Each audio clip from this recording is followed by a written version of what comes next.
Good evening, my friends. Good evening, my friends. I hope that you are doing well.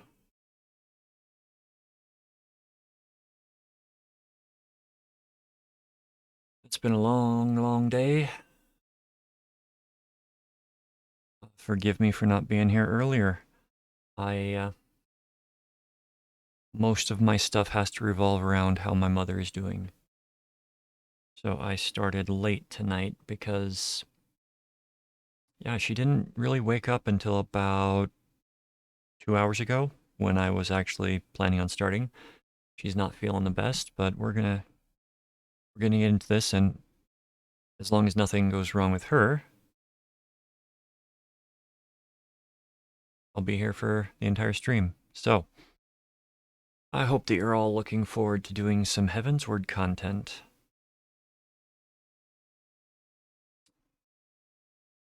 Oh, these are some fun dungeons. Dungeons, if you will. Alright, we are loading in. Alright, so,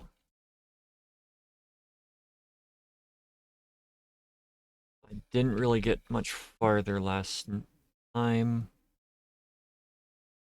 and I do not have all of the teleportation things.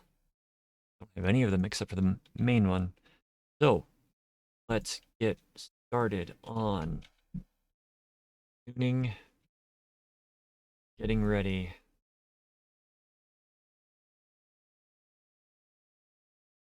Not that Dark Knight was going to be in here, but it might be Pillars.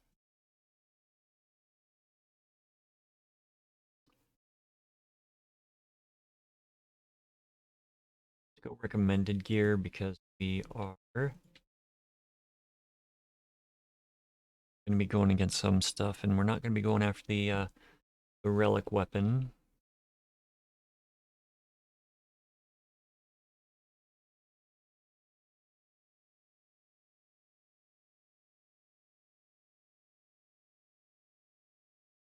I hope you're all doing well.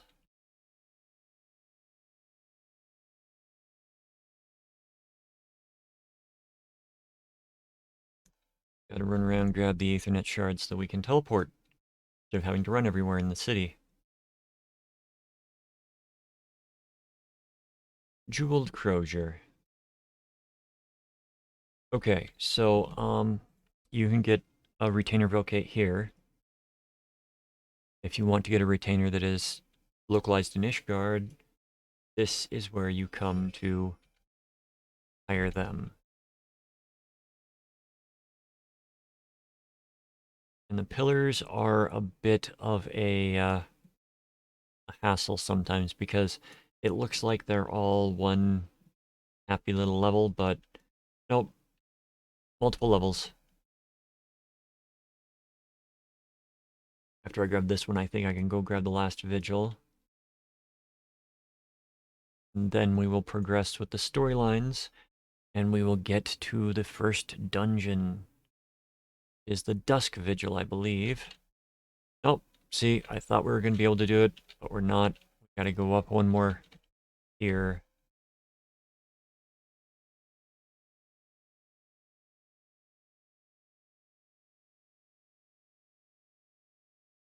Opulence knows no bounds.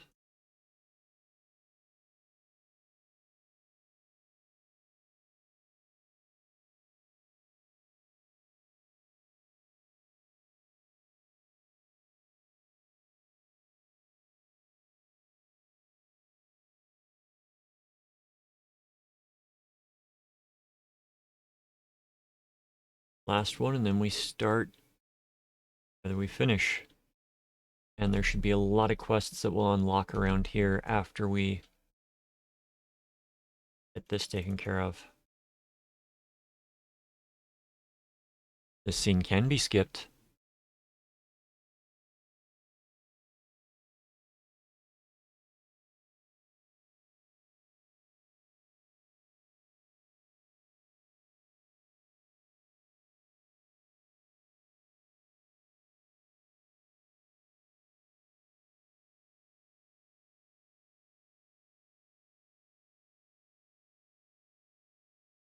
Really, they give you high quality versions. Isn't that nice?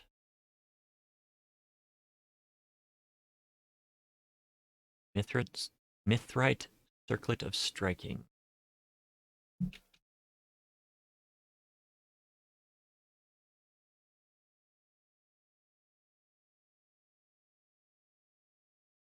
We're just being introduced to the gentry.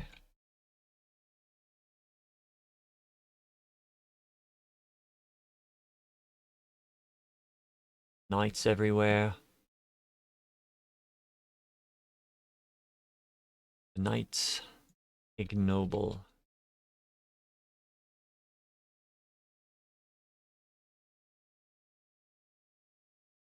Gotta go meet with the Holy See, I believe. Oh, hey. Look what we're able to do. We can use the Ethernet.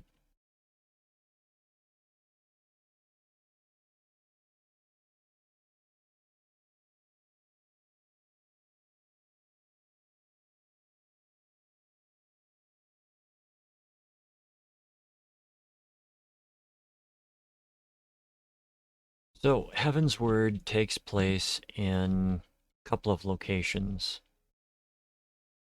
For the most part, it's centered around Ishgard,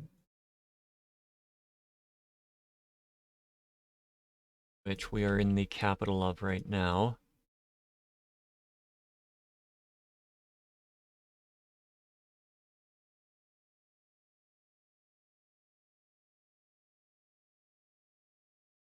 Magic's gotta be involved to have everything, because I do not see any land masses below us. I just see structure after structure.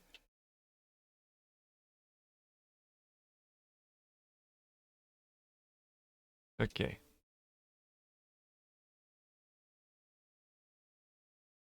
We're gonna go grab the last two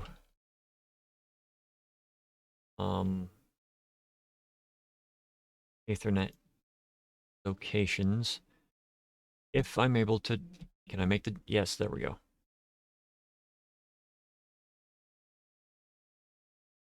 So we're gonna go grab the last two of these, and then we are going to turn the sound on so you can actually hear what's going on. Twice I've made that mistake.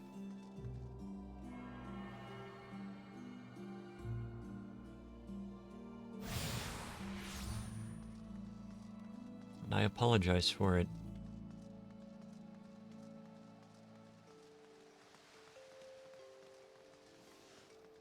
I gotta be careful saying some characters' names that I run across in here.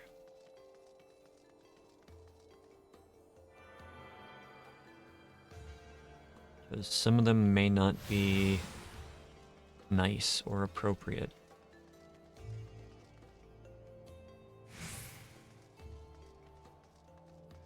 Okay. I run away from where I need to be. I'm going to take the Ethernet shard back to the main part of the city. And then we are going to go run by one of my most favorite named NPC in the game. I'm pretty sure that's where it's going to take us.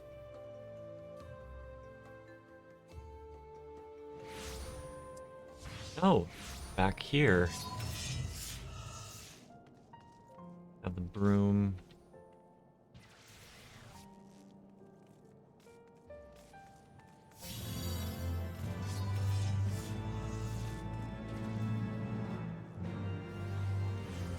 Alright, now we can go over there. We gotta get the Forgotten Knight, and we've gotta get the broom. We are going to be running by my favorite named NPC. Just because it makes me giggle. Makes me think there's a, somebody else out there that has a very similar name, but... there he is. Firm Albert. I don't know why his name is so funny to me, but it's just like, okay, so there's gotta be some sort of,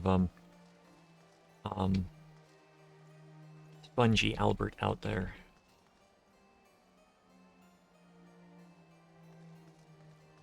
not firm, soft.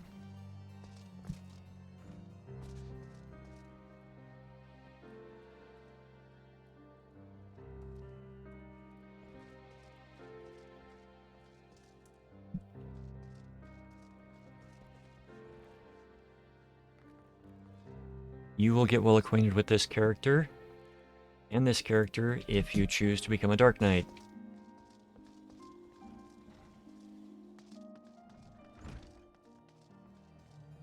You're about to unlock the final Ethernet shard.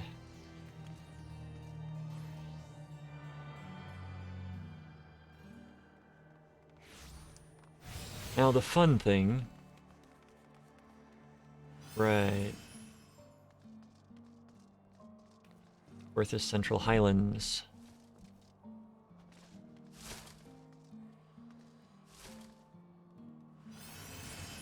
You're throwing snowballs at me, kids.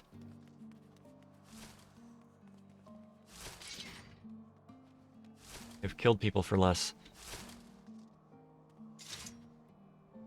Alright, so we are going to be going to 4 times Manor, which means we need to go to the Tribunal. No, the Last Vigil. Oh, well, we can run there from here.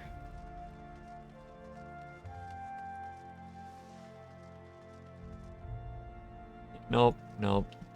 This place is a maze, as I said.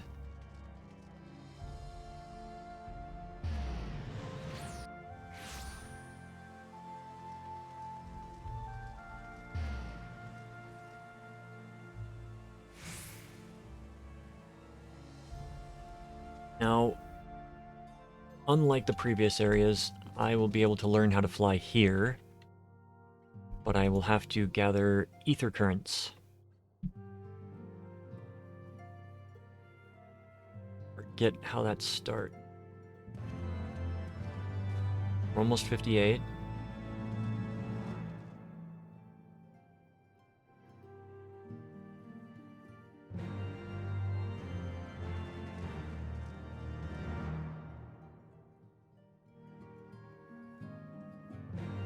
Being the beginning of a new expansion, there are a lot of quests that are set up for you. You've got 2 paths to take. The one that you want to take is the one that takes you to the Central Highlands. Now the quests have appeared. Need to check out Foundation. Is this... No, that's to go to the Sea of Clouds, which is the other path that we will have to eventually cover. But the Dusk Vigil is going to be the other way. Let's go to the Plaza. See if there are any more side quests, plus quests. Thieves of Ishgard, we don't need.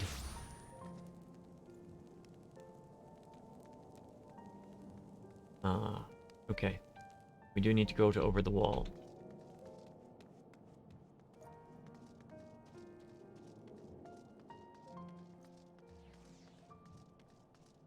It's been a long time since I've seen the name Caddybury.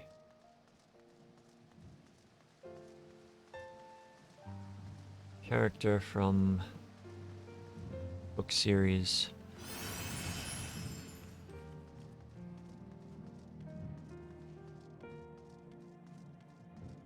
Honestly, the books that got me started, like, seriously reading many years ago, I was just starting high school. Went to a bookstore that is actually...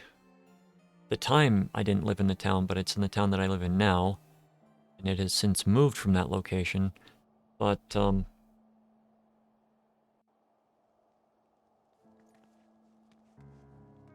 going on that train of thought, a bookstore that I do not want to go back to because they...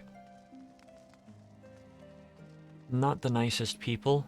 I brought some books in to see if I could find out what the price is to, you know, trade them in. And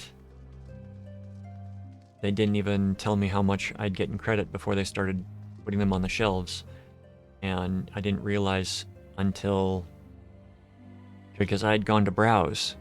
Then I'd come back and it was just like, okay, how much can you give me? And, oh, we gave you this. And it's like the books are already on the shelves. So what kind of daft book place do you have to be? I mean, that's just bad business. But anyways,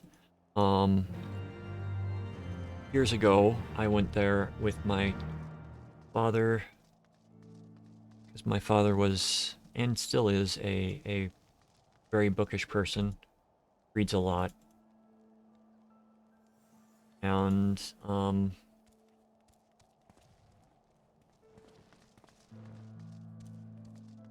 I had a habit of, getting books and then not reading them. So I found a book. I had no idea what the book was going to be. It just kind of stood out to me on the shelf.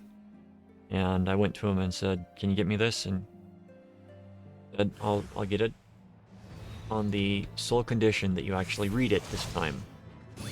So I picked up a copy of R.A. Salvatore's The Crystal Shard, which was his first book.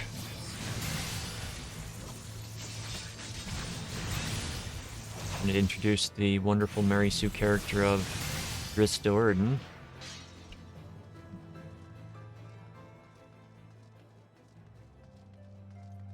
A character that, every angsty edgelord wants to emulate when they start playing and they learn about the character.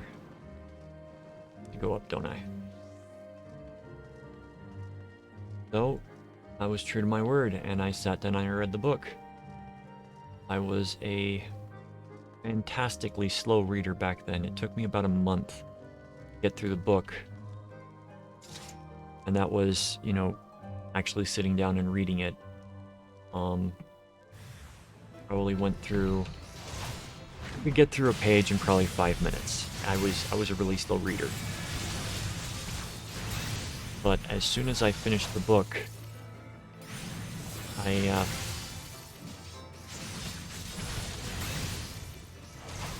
asked my dad if we can go and see about getting the next book in the series.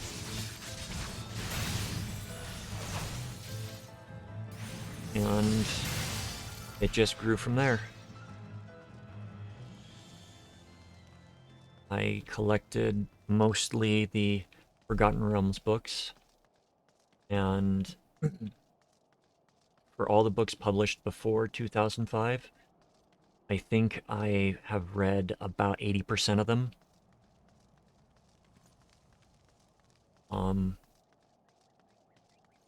Most of the books before Wizards of the Coast bought them, and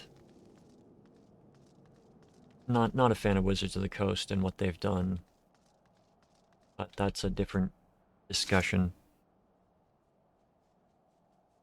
So I got through with The Crystal Shard and its subsequent books, and gradually started getting more books from there. And started expanding into other things. Mostly fantasy.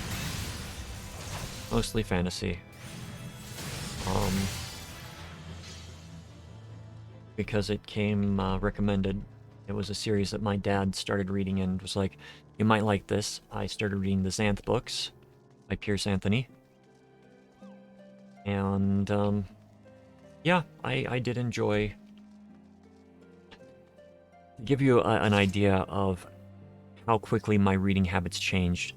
When I got into the Xanth series, it was a few years later, and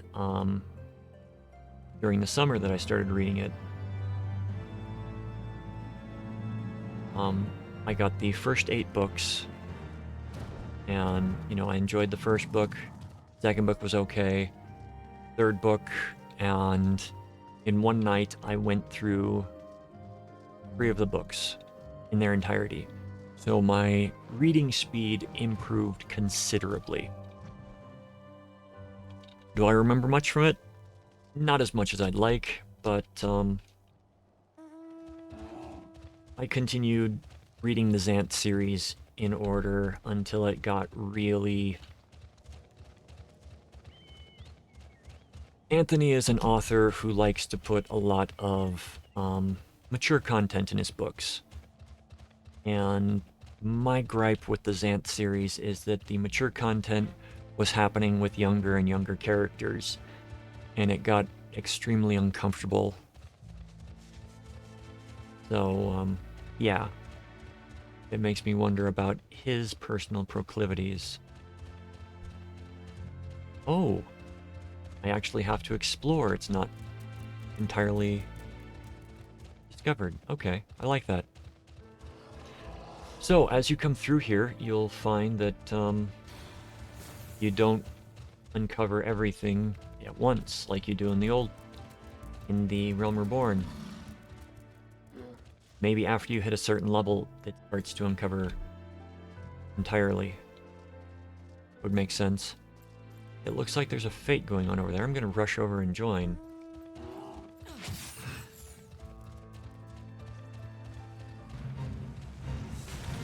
For all of the few seconds that I'm gonna be able to.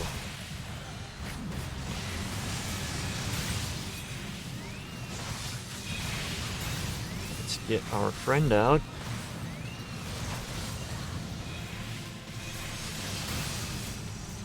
We get silver. Get bronze. Dang. Alright. So, yes. I mainly focused on the fantasy, and I broke into the Ravenloft books because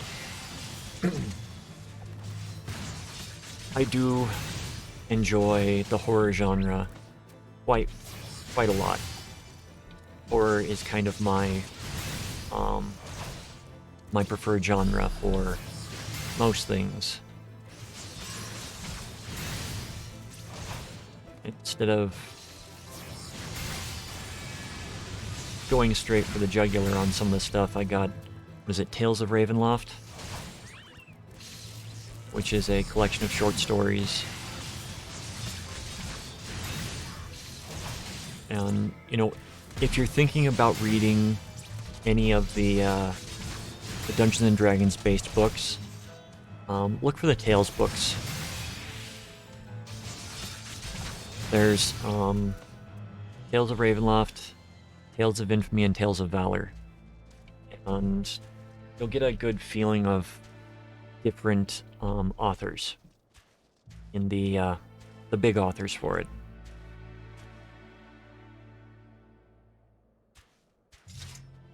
As I started with Salvatore and branched out into others and found that, you know, Salvatore, while a fun writer, he's regrettably mediocre.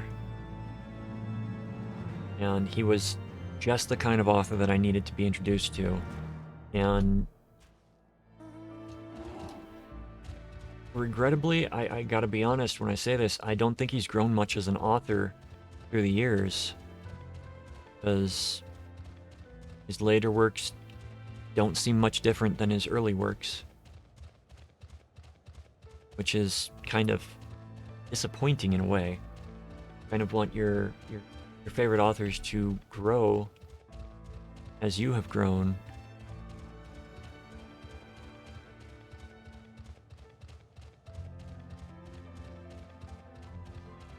But, yeah.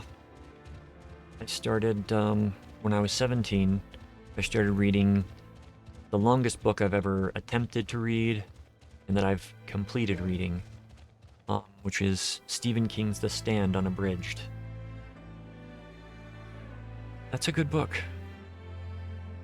It was a really good book, and I did not get to enjoy the ending.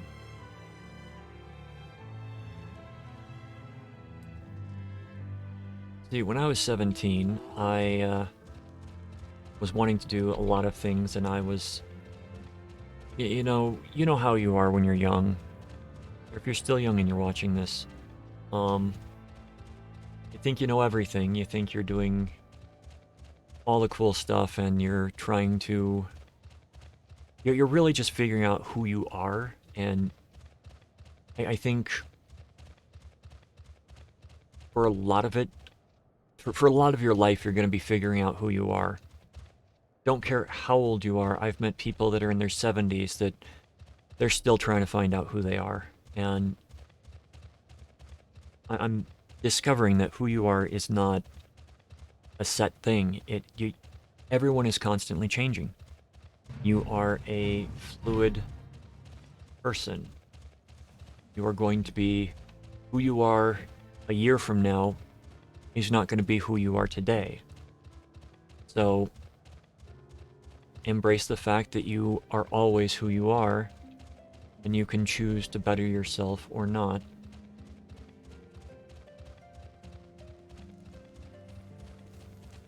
So when I was 17, I was reading The Stand, and The Stand, unabridged, is about a 1,200-page book by Stephen King,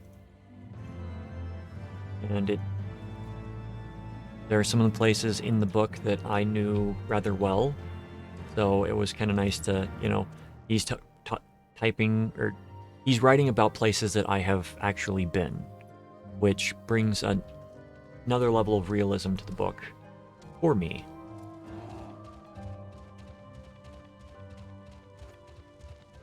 Oh, gotta grab the aetherite.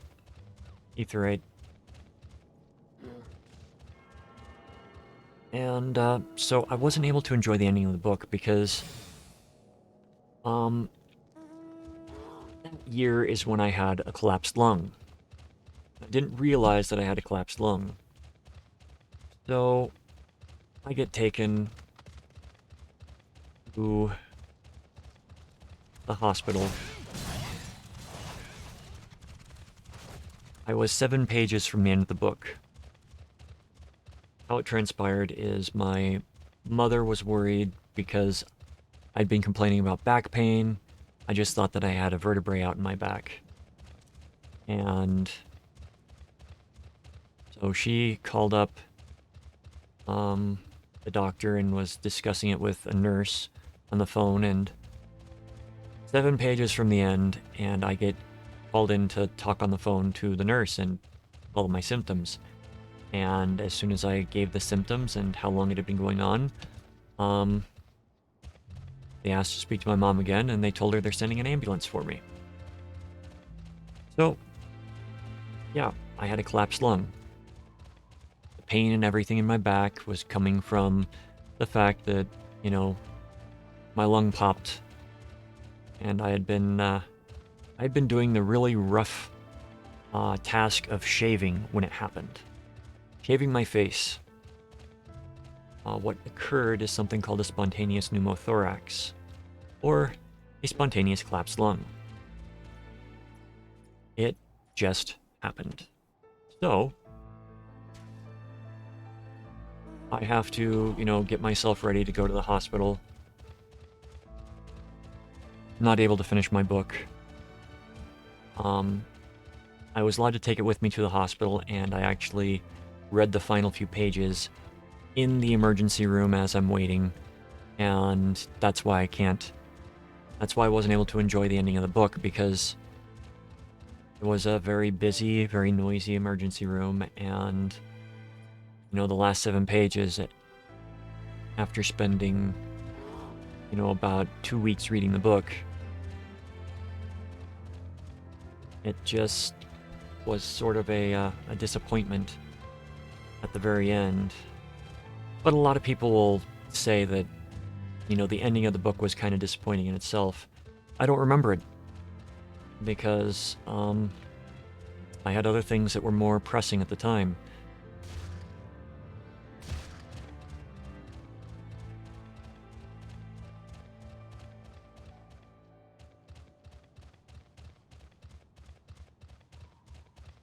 So I spent 3 days in the hospital recovering from the collapsed lung. One of my friends a couple years back had one, and they didn't even keep him for more than a day. And it's like, even though it's the treatment for a collapsed lung, that's not caused by trauma, is, at least in my case, was to put a tube in my side to drain all the excess air and fluid that had accumulated in the lung cavity. If you're unfamiliar with the biology, there's a cavity in your chest that has its own, like, lining that the lung exists in. So, your lungs are technically in another sac that protects them.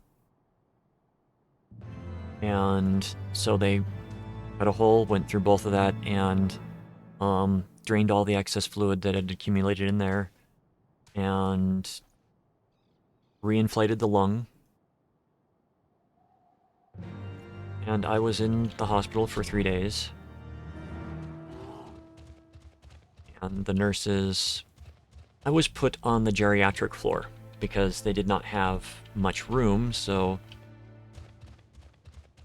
most of the nurses that were on the floor were used to having patients that were usually above the age of 60. So I was sort of an oddity there, and they wanted to come and tend to someone that was a bit more lively. So I got a lot of attention while I was there, and because I was underweight by the traditional standards, they kept on trying to feed me. So I would have 3 meals a day of more food than I could eat, and I wasn't allowed to say, I'm not going to eat that, I can't eat that. It just... one of the things I didn't like about it, especially since I think that might have been one of the precursors to my eating disorder. That's a whole different story to get into.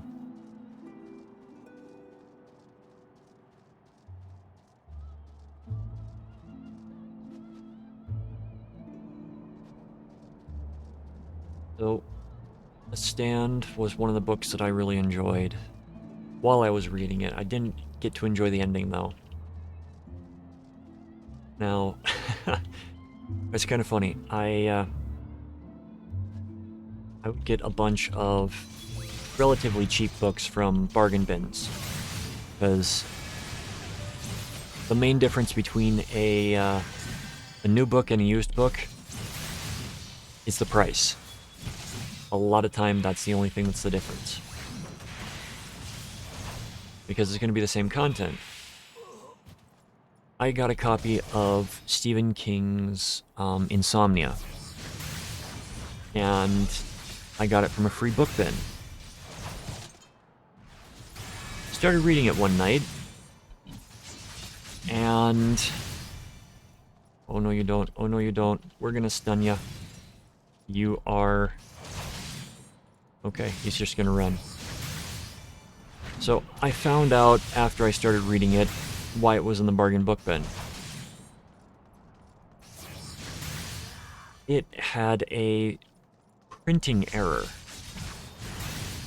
and it led me to understand how they actually, make and bind books. So for that book, they went by 40-page sections.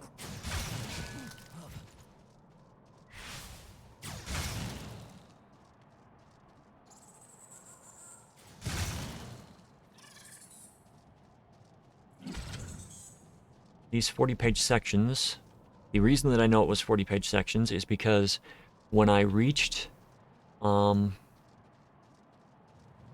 page 80,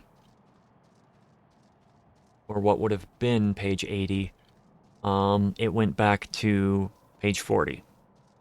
So what had happened is they had, instead of getting pages 81 through, or page 80 through 119, they resubmitted, or they re-entered the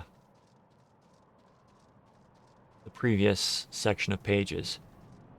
So right as the story is getting good, and I'm really getting into it, I can't continue reading it. And it took me a few months before I would be able to find a copy at a used place that I could actually pick up. I shouldn't have killed that guy.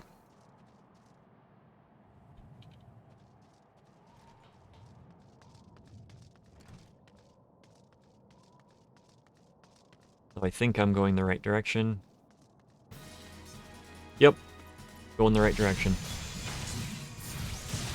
Been a few years, but I remembered.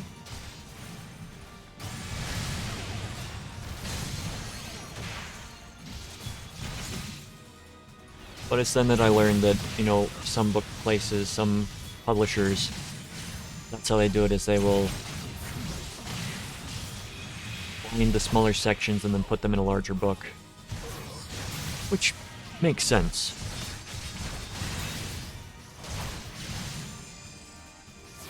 But you can also get errors like that. And regrettably, book errors like that are not considered, oh, what's the word? A rarity to, it doesn't make the books more valuable if there's a printing error like that. It was like, I was thinking, you know, maybe I could sell this book for a little bit more, but nope. Books like that, they'll just tear the cover off, send it back to the publisher, and get their money for it that way.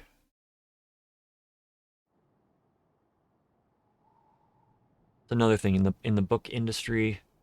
You buy a book without a cover, there's a good chance that it was thrown out because the way that they work.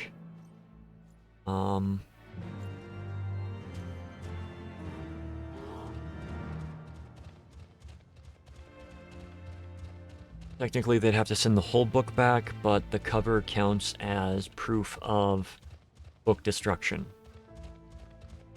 So you can just send that back in to the publisher.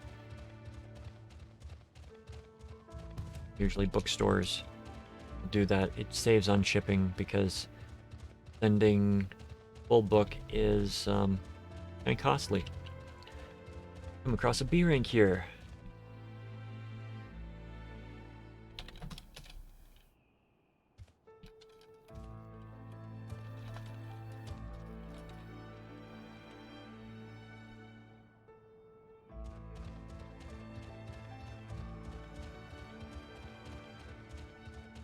But I started getting into other stuff and reading a lot of manga at that time too, so because it was becoming available. Back then it was a lot more pricey than it is now. The one good thing about manga becoming more mainstream is you didn't have to spend 20 bucks for a single volume. When the same volume in Japan, technically with more chapters, would run maybe $5.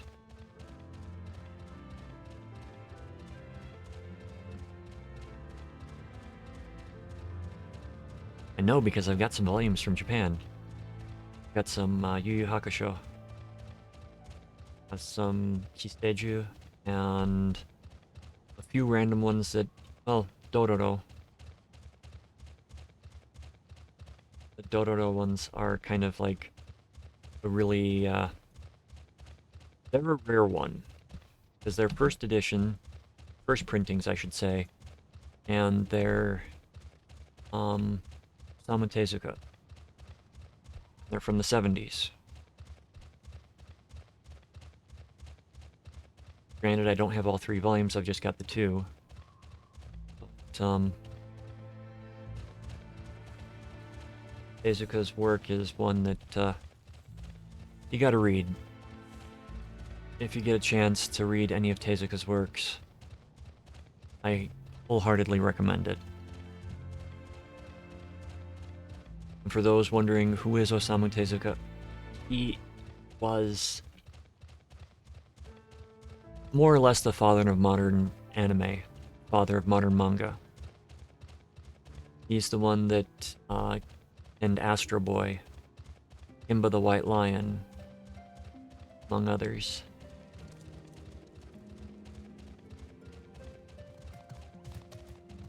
but his drawing style is what everyone else latched on and emulated,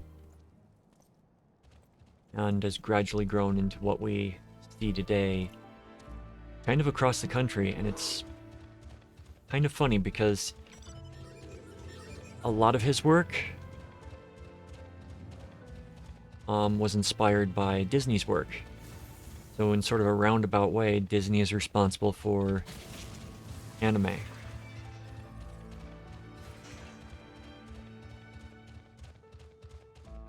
have a bunch of people that will deny that. Hey, why can't I have to talk to you to go through?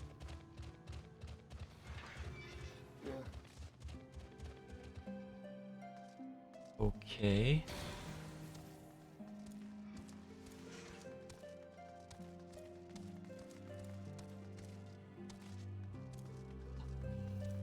Do I really have to teleport? Probably have to teleport.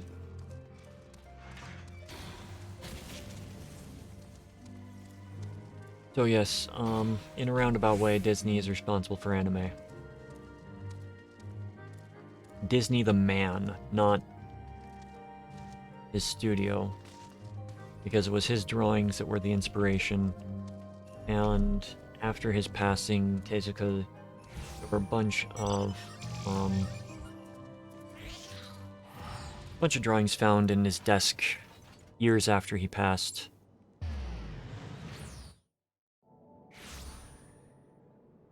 And on his, literally on his deathbed, he was saying, "Let me work." He wanted to continue. We want to go to the Astrologicum.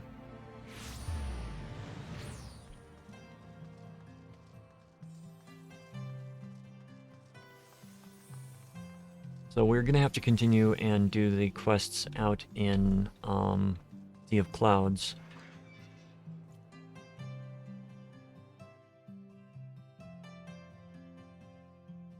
Because we've got to advance all the storyline stuff before we can unlock the dungeon.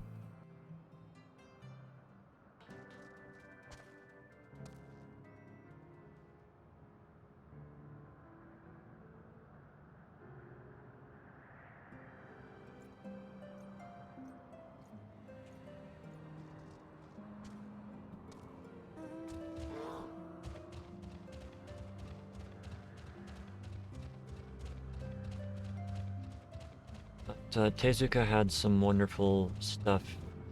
I'm trying to remember the name of it. There was one that was, I think it's Hitori no Hi, Bird of Fire, or the Phoenix. Was later made into an animated feature that was just marvelous. Even without knowing what was being said, it was beautiful to watch.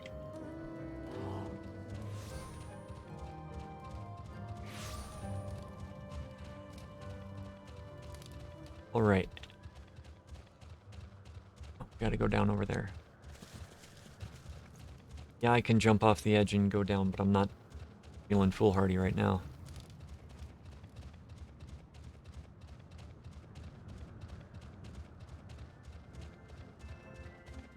Now, if you have a friend who is higher level and has a multi-seated mount, they can fly you around here and let you get the other locations, or take you to the ether currents, so you can fly here on your own after you unlock the ability to seek out ether currents.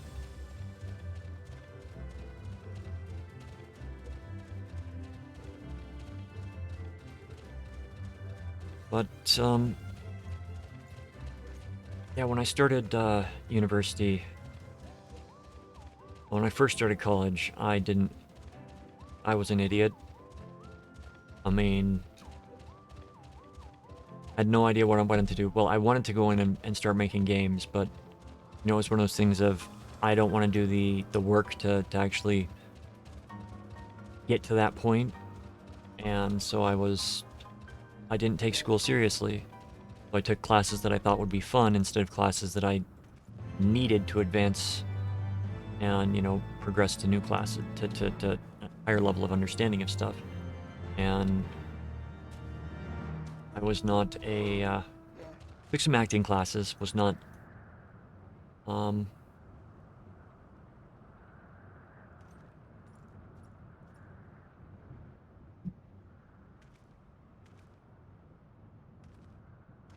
was not,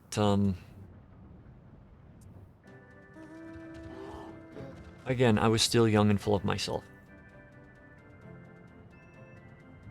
And I said and did stuff that was not conducive with expanding my education, and I was extremely ignorant in a lot of things that I would say. As most young people can be. My mind was not open to new ideas.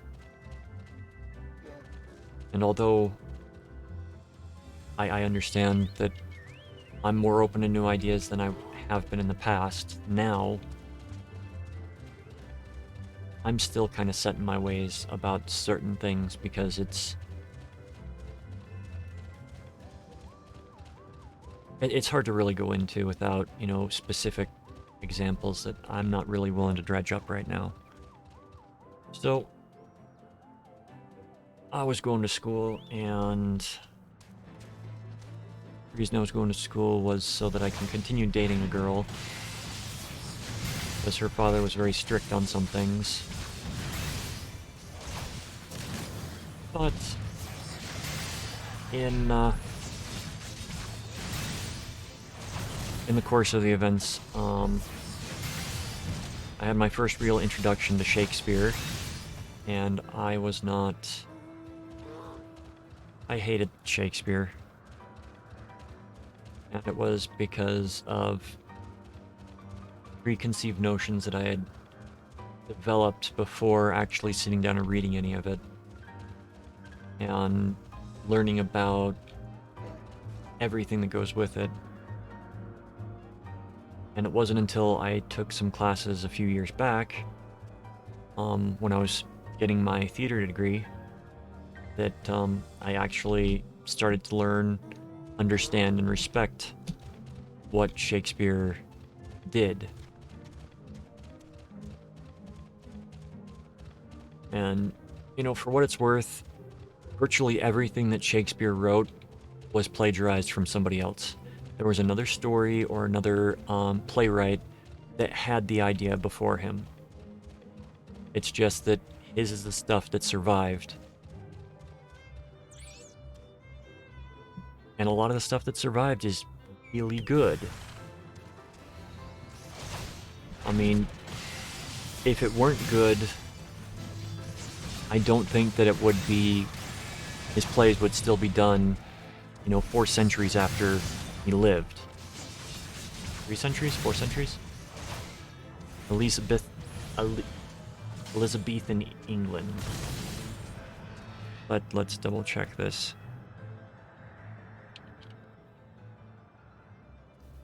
Yeah, 4 centuries ago.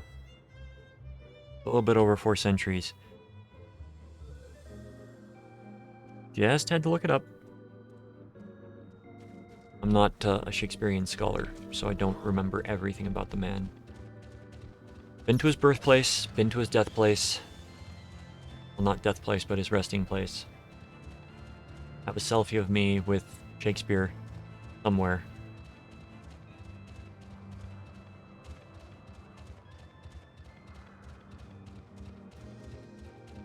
But, after sitting down and reading, about half of his plays, his influence is everywhere. And it's not just in small ways. If you sit down and, read, like 3 or 4 of his plays, you are going to start seeing his influence in, like, the TV shows that you watch. Even in the music that you listen to, his reach stretches everywhere.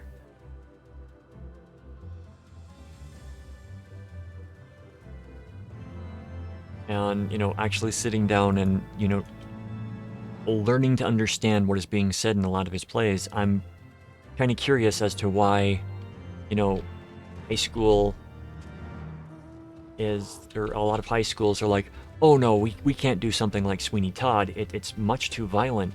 Let's do something like Romeo and Juliet instead.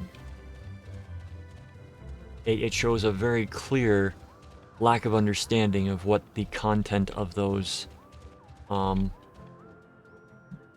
stories actually have.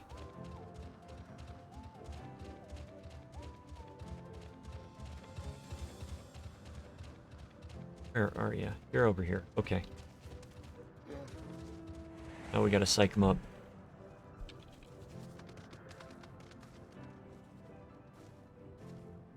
Because, I don't know if you've read Romeo and Juliet. And, you know, I know that it starts out that this play is a tragedy. In my book, Romeo and Juliet is a comedy. And the reason it's a comedy in my eyes is that it's basically making fun of the puppy love that, you know, I have run into somebody and I love them and I can't live my life without them, because beginning to end, that play spans, I think, 3 days. Within the span of 3 days, these two meet, decide they can't live without each other, and ultimately, it's a comedy.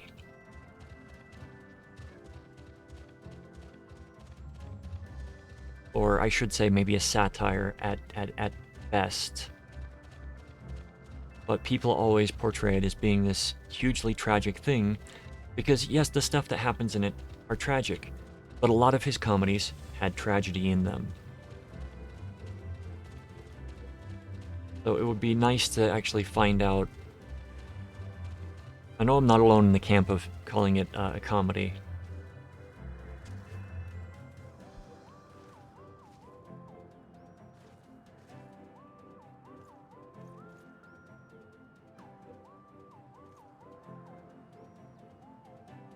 There are a lot of examples within the play that I could point to, but I think first and foremost, the fact that they start out and they say, this is a tragedy.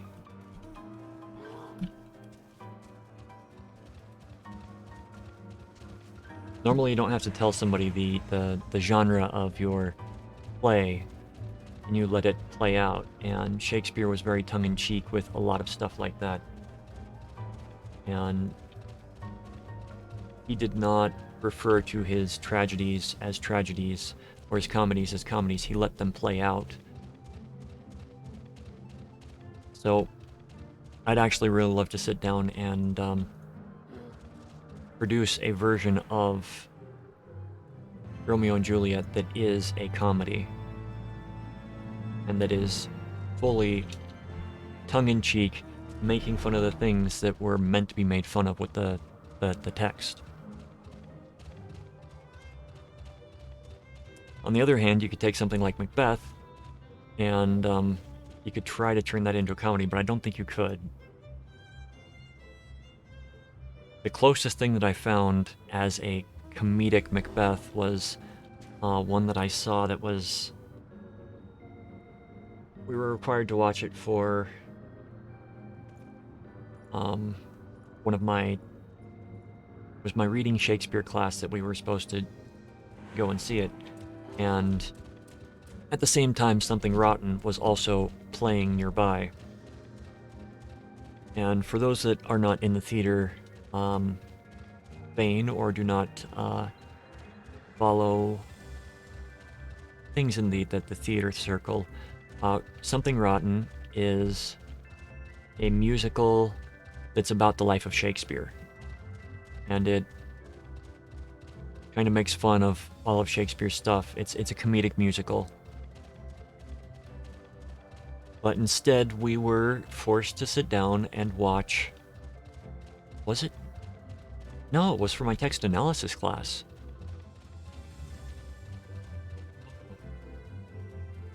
I'm trying to remember which class. No, the text analysis class that was there was going to see Something Rotten. and I kind of wish I had been part of that. But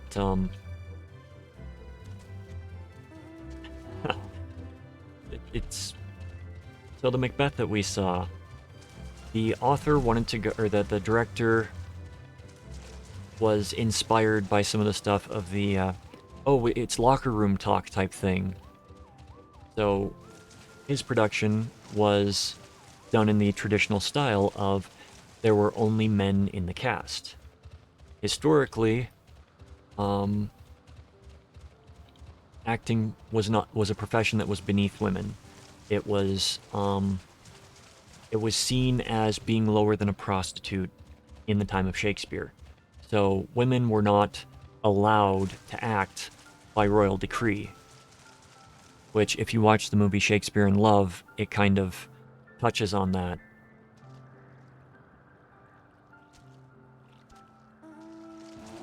And that's actually a good movie to watch, just know that it is entirely fictional.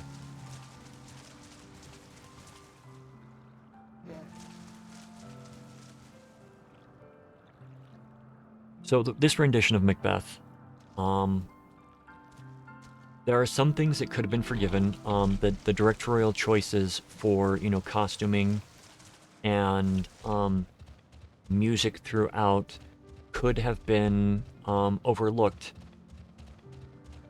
if the director knew what he was doing with Shakespeare.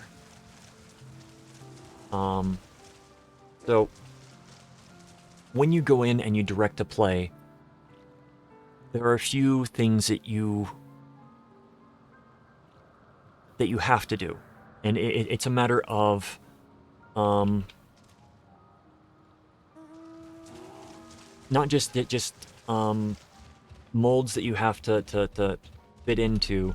It's a matter of, if you're telling the story, you want to have the person that is telling the story be the center of attention at the point that they're telling the story. If there is some other action going on, then that action gets the focus. So if you're watching a movie, and let's take Lord of the Rings, for instance. So Lord of the Rings, when Gandalf takes the envelope and tosses it into the fire to reveal the writing that's on it, the focus is on the ring. It's not on Gandalf and Bilbo. It's on the ring. The focus gets switched to Gandalf and Bilbo when their focus, that they need to be the focus to further the story. And when Peter Jackson did those horrible CG effects to make Bilbo look like a demon when it came to talking about the ring, that's the kind of stuff that you want to be switching the focus to the characters. Now, what this director did in his production of Macbeth, not Hamlet, in his production of Macbeth, is, I get those two mixed up. It's becoming fewer and fewer between.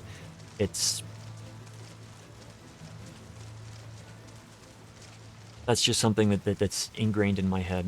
So what this director did in Macbeth was, there were very important scenes, like the key scenes in the play, the ones that, kind of like bring things together, or have the exposition, or they were just important scenes. There was unnecessary action on the stage, and you're not listening to what is being said by certain actors while other actors are doing stuff.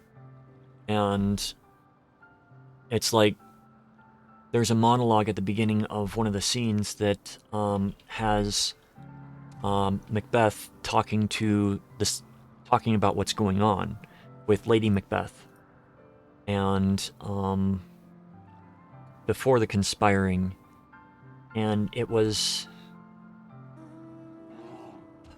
been a while since I've seen Macbeth or read Macbeth, and I'm trying to keep it all in my head. It might have been McDougal or one of the other characters that was reporting on what had happened in the war. It might actually have been like the reporting on the murder of the king. But there was the reporting that was going on, the important exposition, and they had somebody that was just like frantically like walking all around the stage. And that person's actions were a distraction from actually like paying attention to what was going on. And the other thing is that the director, I don't think, I think he had an idea of what he wanted, but he did not execute it well. So, one of the pivotal scenes in Macbeth is Lady Macbeth's monologue that it's out damn spot. And it's that her hands are covered in blood. And no matter what she does, she can't get them clean. Hence, out damn spot. This play, for that scene, it makes a lot of sense to, you know, have the character focusing on their hands and discussing what is going on. Lady Macbeth had a lantern in her hands. And so while they're talking about how dirty their hands are or how stained they are, they've got something in it preventing them from actually allowing the hands to be a character in the scene. And it really took a lot away from the scene. And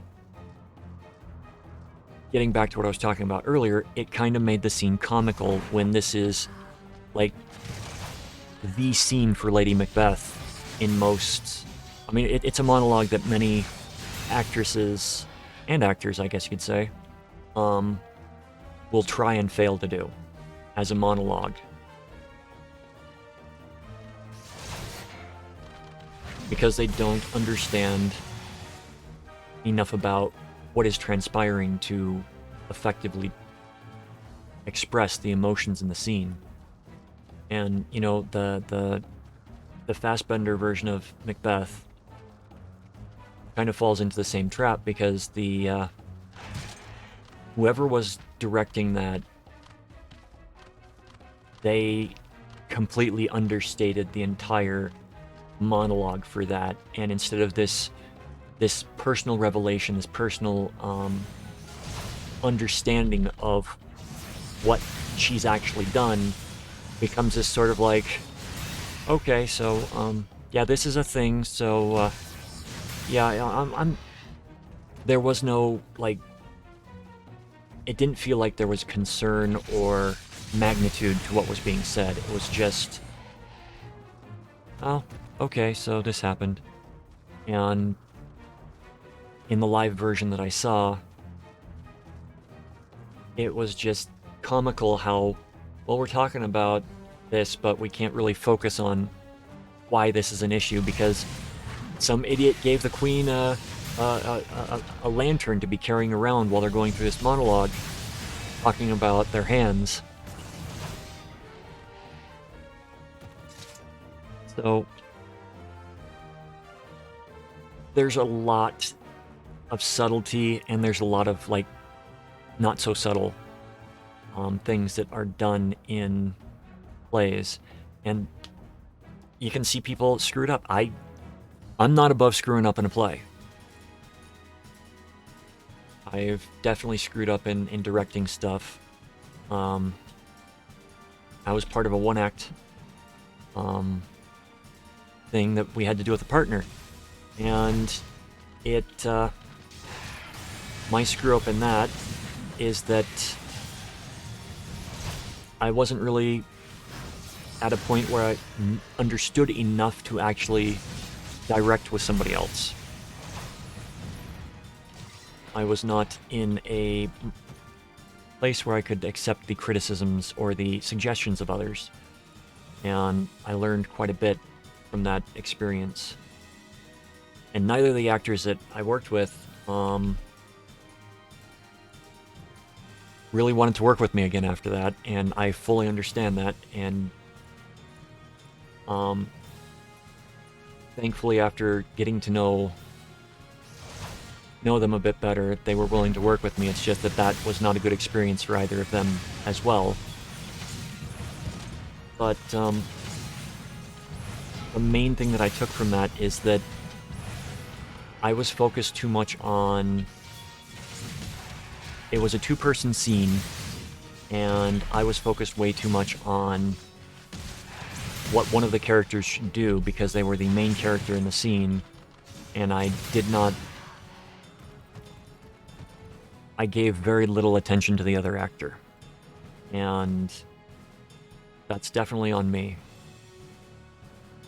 I learned from the scene, and, you know, if I could redo it again today with the same actors, I definitely would, but I would have a lot different advice to give them. And it was a great one-act play, and I do hope to have the ability to possibly direct it again, because it was a fun one. It was about a jazz musician or jazz radio host who learns that he is no longer going to be on a jazz radio station. They're changing the format, and that he is being moved to like the midnight shift type thing. And of everything in that, the one thing that I just absolutely needed to have happen is, you know, he's sitting there taking like notes, listening to this person talking about the changes that are going to be happening, and he says, "Oh yeah, we're going to be switching it over to smooth jazz," and just smooth jazz, with the emphasis of like the pencil in his hands just snapping. I think that was an appropriate thing that wasn't written in the script, but just added emphasis to the scene of just reinforcements. That's when he snapped. And it was just like the physical manifestation of him snapping in his head as well. And you got to do that. As a director, you need to like look at what is going on with the scene and sometimes give a visual cue as to what is happening inside the actor, inside the character's head. Because it might be plain on the text. It might even be said in, you know, stage directions. But for the actor themselves, or for the audience, it's a lot easier to have a connection to what is going through the character's mind if you give a physical action to what's going on. And having a pencil snap, especially when, you know, this longtime jazz fan is being told that everything that he loves about the station, everything about his job that he loves, is being switched over to what he considers the abomination of the absolute lowest form of the music that he loves, a perversion of what he loves. I don't need to go back there yet. So, you know, it's a great little play. I need to find the name of it again. But, yeah, I focused too much on what was important for that character and not what was important for the other character. And if I did not have a partner to be working with, the other character would have just been flat, and the scene would have been the entire thing would not have been good. So I'm grateful to that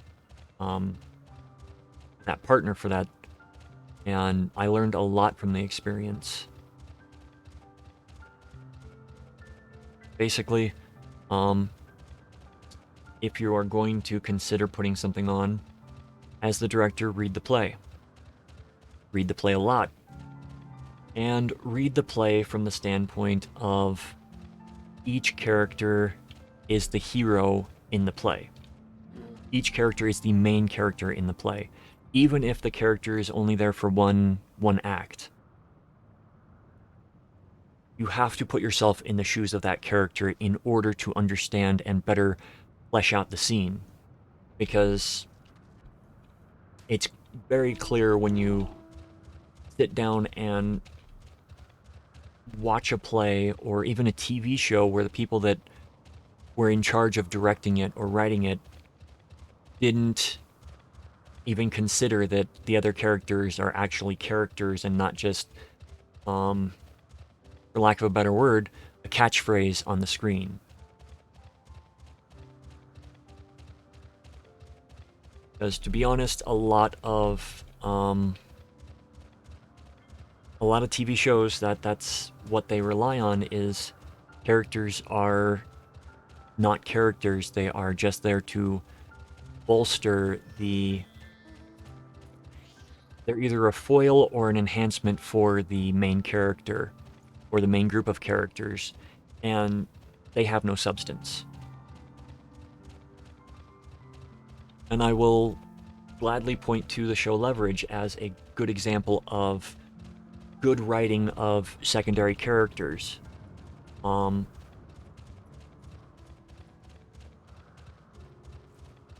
are characters like, Strickler?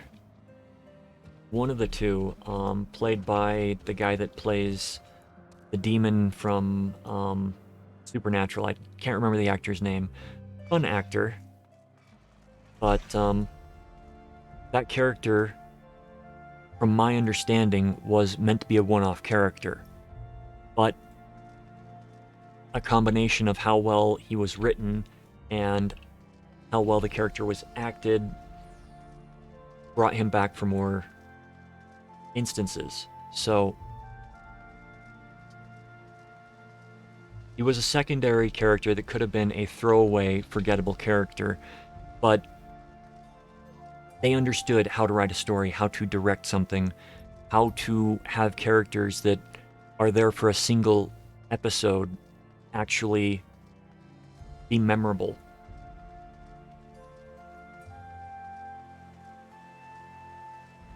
And I do feel that a lot of television, and to another extent, a lot of live action plays, they're lacking the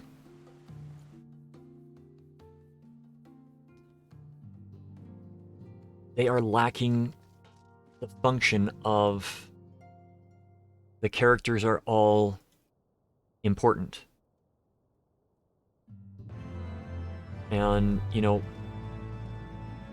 playwriting process is a bit grueling, and to be honest, there are times when you question, does this character really need to be here? And you consider removing them entirely, which it's something that happens. Some characters are superfluous to the story, others are integral, and with a lot of the good plays, with a lot of the ones that, get claimed as being very good, all the characters are important and they all need to have their story told. The place that I went to school, they performed, Three Tall Women. I don't know the play very well, but there is a character in it that had to be in it. It was the butler. Butler had one line, no lines, but they were a constant presence on the stage. And for an hour and a half, almost 2-hour play, that is a lot of work as an actor as a director, to have someone on stage that is not actively involved in every scene, but they are still on stage as a character.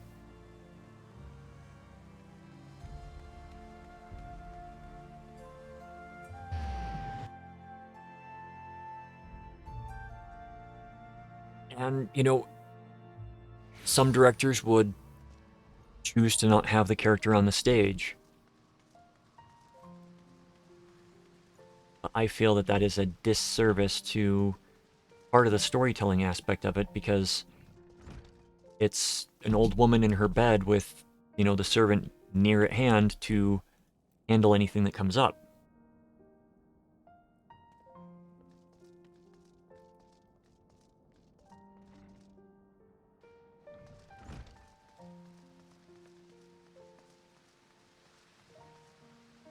So there are characters that need to be, if you're watching TV, pay attention to the secondary characters. You can watch a show like Riverdale, and you can definitely tell when a character is actually going to be sticking around, because they are going to have... either they're going to have some, like, character development for them, or their character development is purely so that they can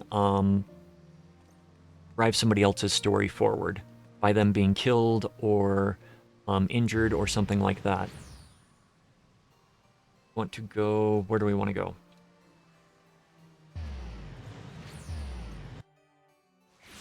I guess I shouldn't use Riverdale since I'm not as familiar with that series.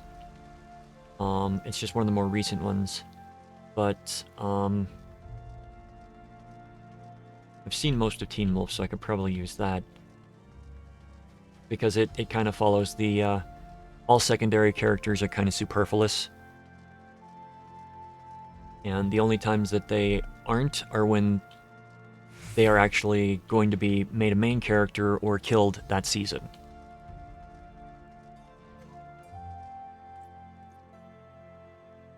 And one thing that is true of the majority of TV shows is the it's the trope of, oh, I'm going to be retiring soon, that character's going to die. Oh, I'm going to be getting married soon, one of those characters is going to die. And it's just, it's a trope because it gets overused. And people think that, oh, we're doing this, we're smart in doing this.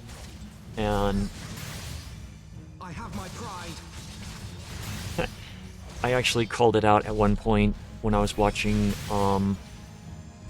what is it, Sons of Anarchy. Now, Sons of Anarchy is a show that I love. It's a very well-written show. But, you know, they had it in the script that this character, this character and his wife have been trying for a child for so long. And, you know, it's like they made a point of mentioning it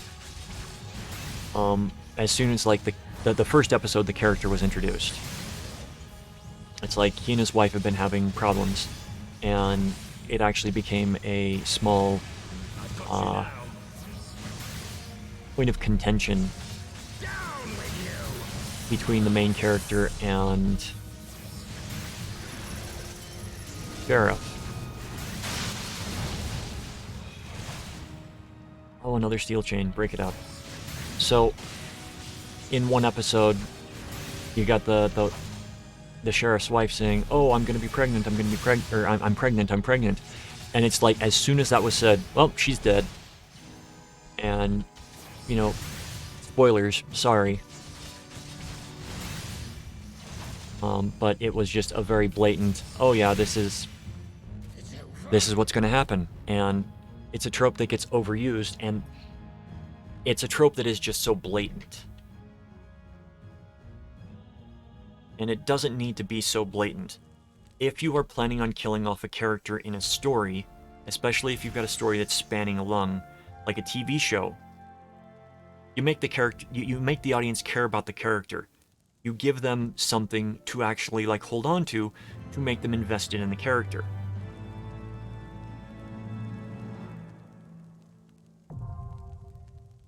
Okay, ether currents have been made accessible so we can learn to fly in some zones. Now, Sons of Anarchy has been out for a while, so I do not feel bad about mentioning certain spoilers. I'm not going to say exactly who, just because a lot of people die in the show. A lot of people die in the show. It's supposed to be paralleled with Hamlet, because you have the story of the, not so much a prodigal son in the sense for the show, but you have the king who murdered the previous king and married the wife of the previous king. And it's the son going back and learning all of this stuff. And that is pretty much the premise for how Sons of Anarchy starts. And just like Hamlet, there's a lot of death. A lot of death. So when I say you've got to develop a character before you decide to kill them off, for whatever reason, you don't just introduce the character like an episode or two before it happens, or a chapter or two before they get killed off.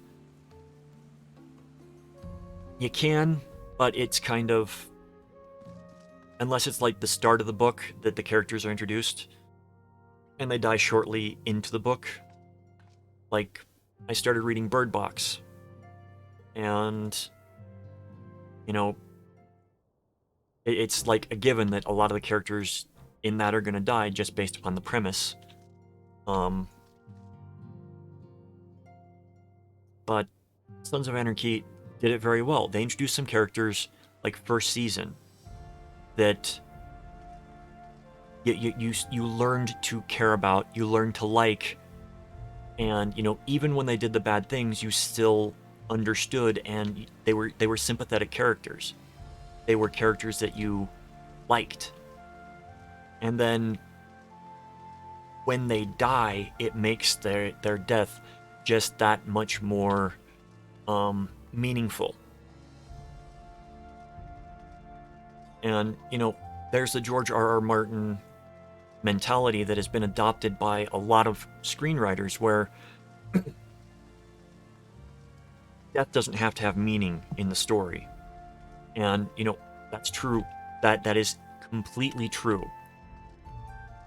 And if you apply that to every death, though, it's not going to give you a good story. Because even Martin understands that some deaths have to have meaning.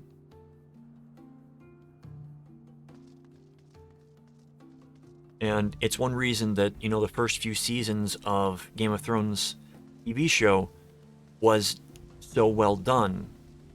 Because there was this understanding that there was the people that were writing it understood, because they were being guided by someone that knew how to write. And it's why the ending is just so devoid of, satisfaction, because the people that died, it just made no sense, them dying when they did. The deaths weren't earned in that sense.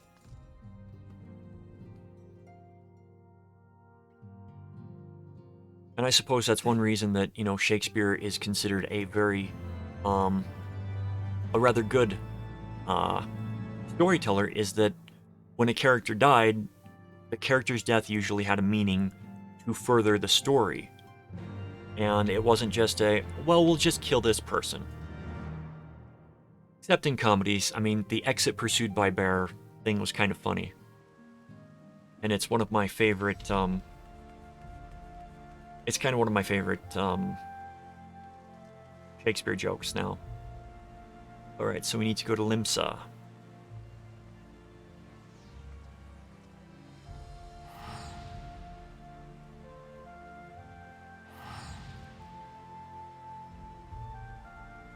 And I know this was just like a long wandering thing, but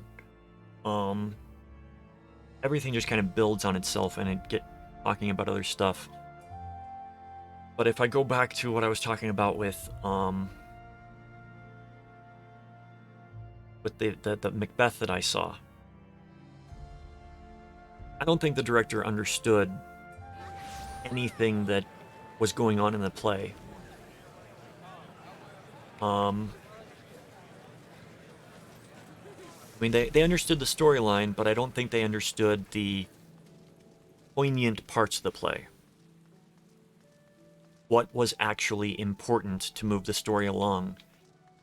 They just focused on... I mean, it was basically... It had the feeling of a all-male S&M rave. Because all the music that was in it was... I'd say about 8/10 of it was really bad dubstep, with about 2/10 of it, 1/5 of it actually being, well, half good dubstep and half okay dubstep. But it was just like, the scene transitions were like a rave, and it really didn't make sense how everything went together. And I understand artistic license, but if you leave the majority of the audience, and by majority of the audience in this I'm saying the class that we were in, a lot of us were just like left dumbfounded by how strange and how just off the wall it kind of was. Just how absurd. Because, you know, you can do something specifically to be absurd. I've seen plenty of plays that are just off the wall absurd. But I think this guy was trying to do what the guy that wrote Arsenic and Old Lace was doing. Is Arsenic and Old Lace was the only play that the guy wrote, because he wrote it as a serious play. Everyone else that read it was like, this is comedy gold. So he felt insulted that his serious play was seen as a comedy by everyone. And I think this guy was trying to do something serious and not understanding that, oh boy, it was comedy gold.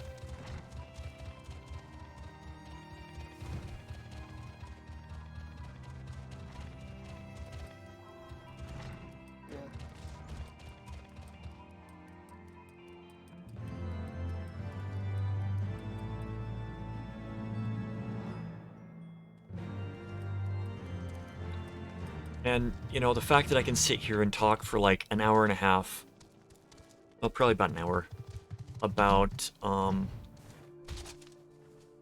this subject, I'm kind of in the right,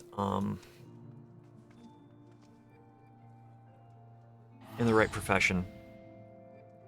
Writing, storytelling. Like any craft, you have to work at it. And right now I'm actually preparing to tackle the script for my game, because I've finally got some of the stuff that has been held over me. The roadblocks, the writer's block that has been a prevention from doing it within myself, and external, internal factors. It's finally reached a point where I can actually focus on it. So, in preparation, I am reading a lot. And if I'm not on here streaming, there's a good chance I'm reading. And I'm reading a lot of things right now. As I said, I just started Bird Box. I'm reading a biography of somebody that left Cuba. I recently finished the biography of Porter Rockwell, who was a big figure in the Mormon Church at its beginnings. And also a really, really scary person if you read a lot of the stuff about him. basically in the Old West,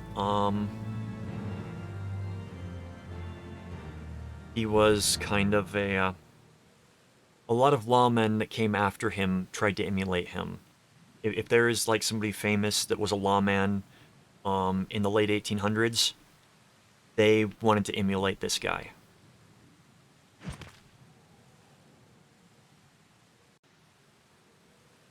Because he was a frontiersman, and he was he would bring in people that were outlaws. He'd spent his own time in prison for various offenses in the past, but one thing to know about the early Mormon church is that nobody liked them. They were not very they were very holier than thou in how they went about their business, and it did not endear them to a lot of people. So, I mean, if you've ever been bothered by missionaries at your door, or if you've ever been bothered by people from the Jehovah's Witnesses knocking on your door to talk about stuff, and you find them insufferable or full of themselves, know that in the early days of the Mormon Church, they were worse.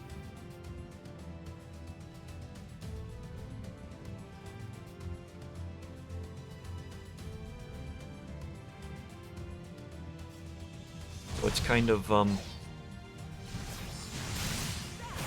interesting. Anyways, I'm getting off the topic. So I've been reading a lot, and there are different styles of writing when it comes to things. And by reading the biographies, I'm getting a different narrative style, because Leave this to me. the one that I'm reading currently, the Cuban leaving Cuba, he is definitely not a writer, and he's just telling his story in his own words. At least I assume they're his own words. It's a very plain, very dry, very to the point telling. Whereas the Rockwell biography that I read, it was the guy is a historian, but he's also trying to make the story compelling. So he's taking more of an authoritative narrative to it.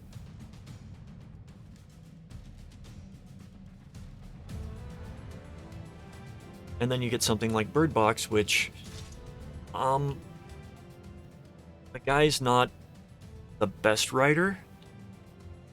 He can tell a story, but you can tell that he doesn't write much.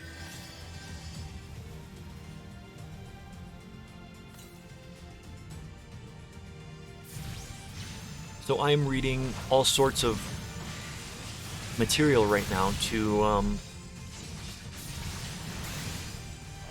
better understand stuff, become a better writer myself. And somebody watching this later might completely disagree with what I'm about to say, but was it Kirkman, the guy that wrote Invincible and The Walking Dead? He's got some great ideas. He is not a good writer.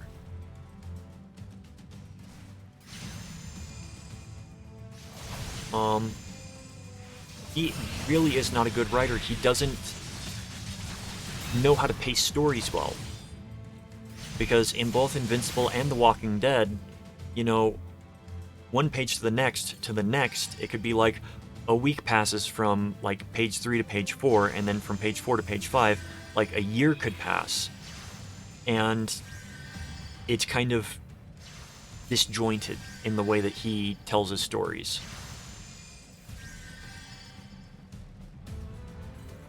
And as I said, I do enjoy his work. He just isn't... He still has a long way to go to be a better writer. I mean, if you were writing for anything but comics, I don't think that he would be doing very well. And I'm going to counter him against Bill Willingham, which was the author of the Fable series.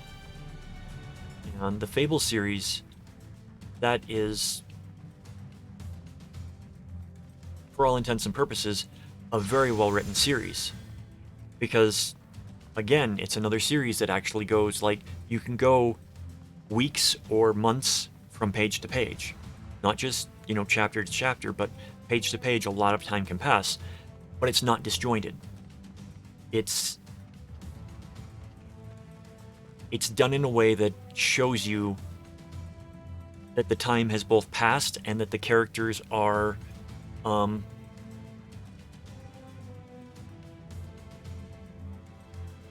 it feels like there's character growth from just a very little bit of what's said, whereas Kirkman, there's very little growth. It feels from point to point, and I say it feels disjointed because what am I trying to say here? It doesn't feel like he's telling a complete story, and that's why it feels disjointed. Whereas with Willingham's work, even skipping that, there's enough that is said there either in the background of the picture or in the dialogue itself that actually expresses a full story. So, I like them both, and you can definitely tell where my bias lies with them.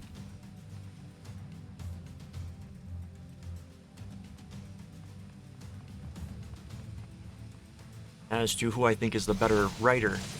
But if you're writing a story,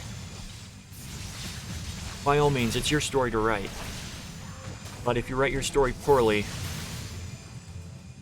even if your ideas are great, it's still gonna be, I mean, I've also gone back and rewatched the beginning of Walking Dead, the first few seasons, and if you go back and watch that, it is not written well. And I honestly am surprised that it survived past season 1 because of how badly it's written. And I think that it's more on the actors than it is on the writers for that, because the actors were really good.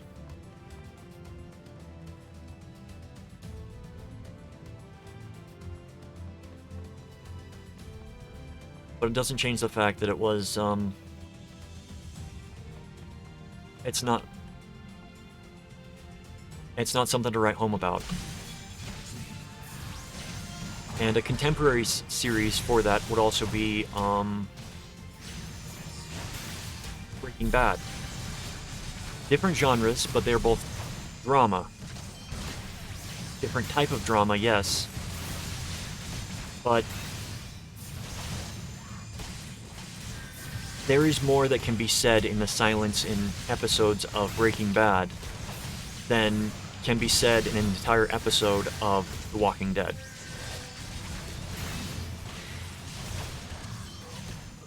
And it's just the level of storytelling and realism that's there.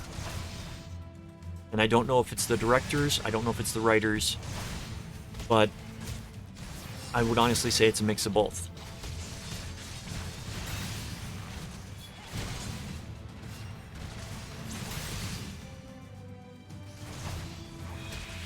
But, I also feel like The Walking Dead relies too much on the, we're just gonna kill this character off. Like, the end of, what is it, Season 9? End of Season 9 was just... It really was disappointing for a lot of reasons, because it's like, there was absolutely no point. And, they can say, oh, well, that this character was trying to prove a point. No, that the point had already been made. This was just that character being a dick. And, you know, with the rest of that character's development through, you know, season 10, it didn't really make sense. Except for the fact that character what was completely psychopathic. Great. Wonderful. It didn't make for a good story, though.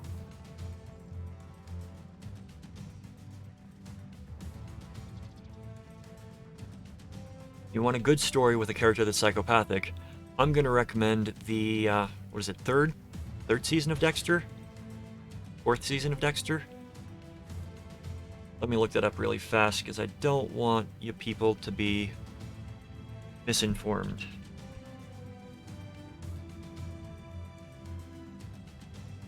That's it.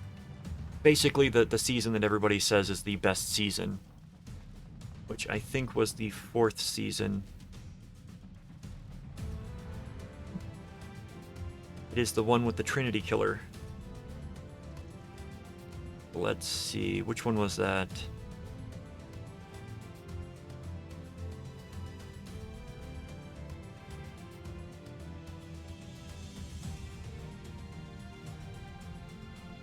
Just double checking really fast.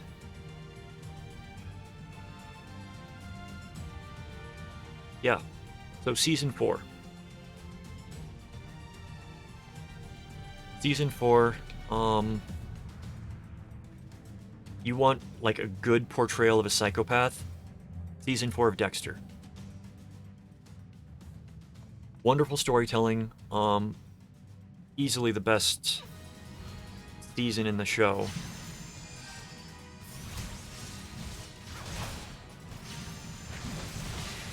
But, you know, first seasons on a lot of shows, I can understand. I can forgive a lot of the stuff that's going on in the first seasons of a show, because they're still trying to find what they're doing. And, you know, even, you know, Sons of Anarchy, I like it, but there's aspects of Sons of Anarchy that's just like, that was kind of stupid. The writing just seemed forced. Especially the pilot. Pilot episodes are usually really bad, and, you know, everything that, all the good shows that I've listed today, there are problems in the pilot episodes or the first season. But by the second season, a lot of the actors know their characters a lot better. And I feel like with The Walking Dead, even though the actors knew the characters better, it just never really got better as the show went on. And they relied too much on the random killings, which, you know, reading the comics and watching the show, there are a lot of things that I'm glad were not in the TV show itself, because it would not have...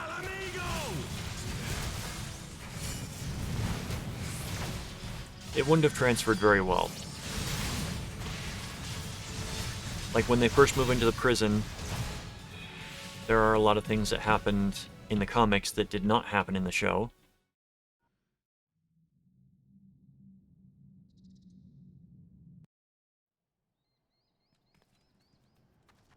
But I'm reading a lot of this stuff so that I can be a better writer. Because there's a lot of bad writing out there. And I'm really hoping that I can produce something that I won't look back on and, you know, cringe at myself. It's like the play that I just wrote. After seeing it performed, I was like, this could have been a lot better. And it wasn't the performance, it was the script. And that completely on me. So I'm all for trying to be a better writer. And by looking at these other TV shows, books, plays, video games even, and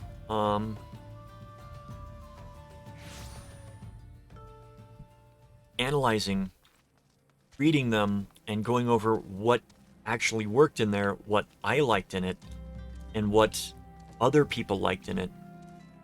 Not critics, because critics... I'll do a rant on critics later. But what other people have said about the different things, and taking that into account to see what worked for it and what didn't.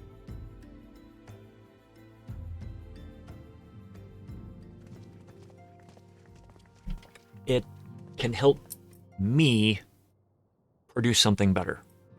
That's my ultimate hope. And if you don't try to better yourself, try to make things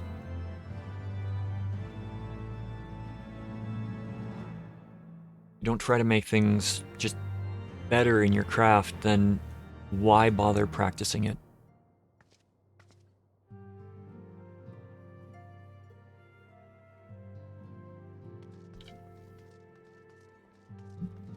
Honestly, if you're not working to better your craft, why bother practicing it? And that I'm not saying that to be mean to anybody that's not actively working on making stuff. If you're doing it for fun, if you're doing it for a hobby, that's perfectly fine. But if it's something that you're really passionate about and you're not trying to get better, it's kind of sad, in my humble opinion.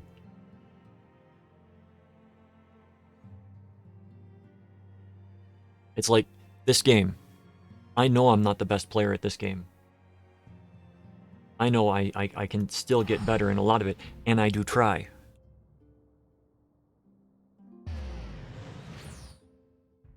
It's just really taxing for me to continue to try to do better.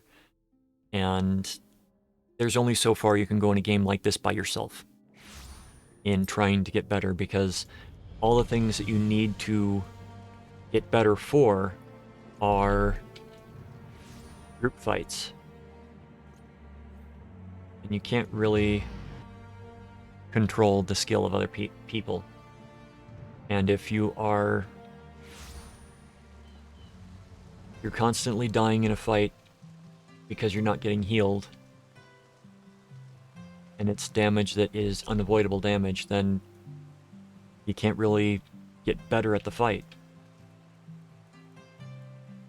While you're laying on the ground, I mean, you can watch it, you can learn from it, but without, yeah, I've got to stand here, I've got to remember to move to this location, but actually knowing that you've got to move to that location and actually moving to that location are completely two different things. So.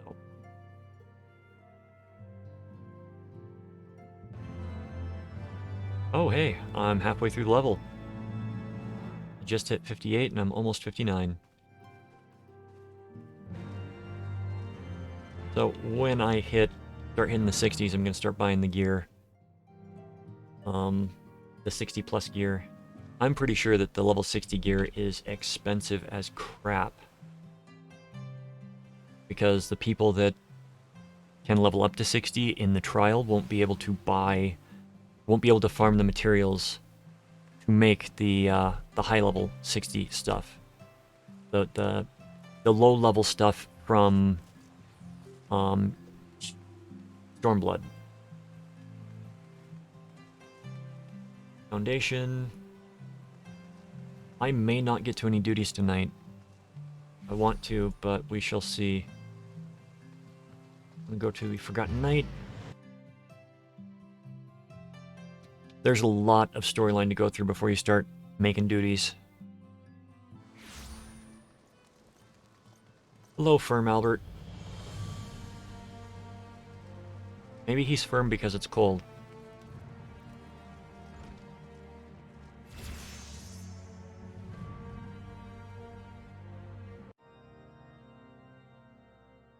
And so I've written some other stuff in the past, and I have not been self-critical, and I have been extraordinarily unresponsive to criticisms to what I was doing. And, you know, I joined a community online that was meant to help improve my work, and in my arrogance, I took a story that I believed I was finished with, and I had written it many months before, and I went through, did spell check, all that stuff, and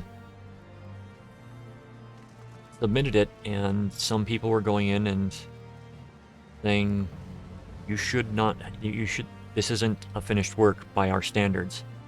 And in going back and rereading the story, I'm like, I can see where they're coming from.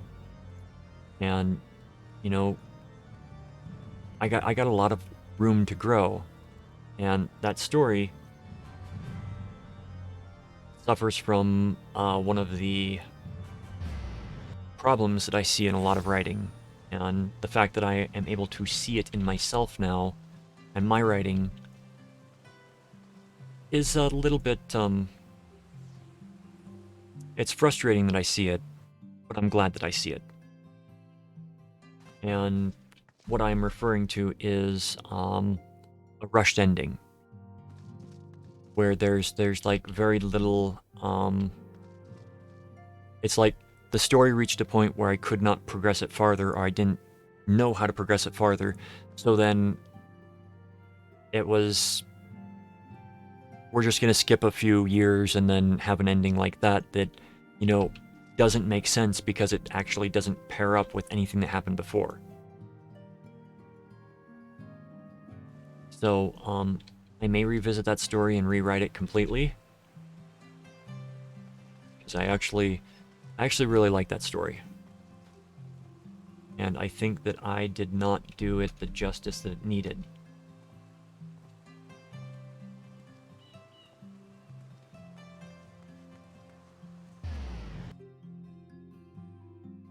And going back and rereading Fables, it's really nice because there's an entire, there's a crossover among the Fables comics that was dealing with a group called the Literals and the rewriting of everything, and it's kind of difficult to explain without going into everything within that world, but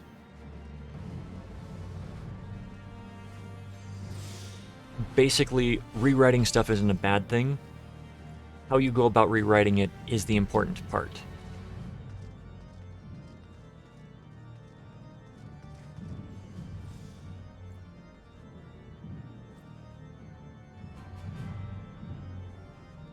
I hate that I have to do this every single time. No, I don't.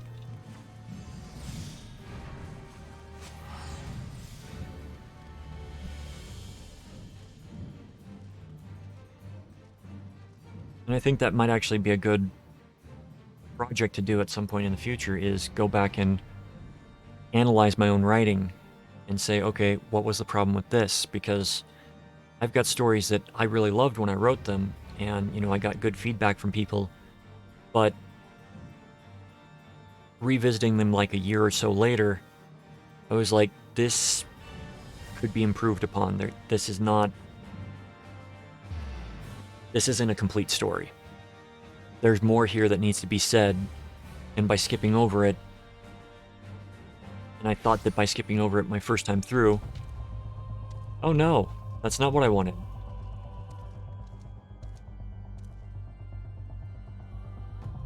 Okay, so we're gonna go Foundation. This is how we're gonna have to do it until we can fly. So going through it and looking at my old stuff, learning from it. And I have a very different speech pattern than a lot of people. I mean, if you've been watching my channel for a while, if you've been watching any of my videos, you know that I'm not always the best speaker, and that you know, the way I communicate isn't always the way that most people understand stuff.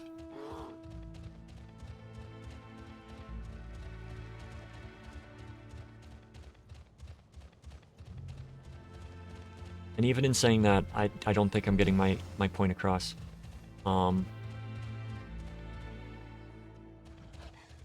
Hello?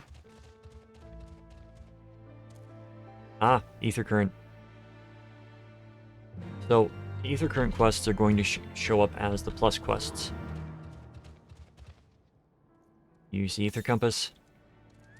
It's gonna tell you where one is gonna be. We'll show you where the nearest ether current is to you. And the first one, they just like toss it out there so you know what you're looking for. After this, you basically pretty much have to hunt them all down. So, when I'm trying to express myself verbally, I don't always do it in a way that other people understand. Makes perfect sense in my head, but it doesn't read for other people. And I noticed that when I was writing the play. I have a manner to my speech that could be considered a halted type of speech pattern, but it's because I've tried to eliminate certain things from my speech patterns, like saying and I've gotten back into the habit of trying to say because people think that when you pause while you're thinking of something without an that you're done speaking. I also have a horrible habit of not finishing a sentence. I will just trail off and assume that people know what I'm talking about. And that's happened quite a few times in these videos, in these streams. And it's because I'm trying to find the words, but it's taking way too long, so I just kind of leave it there.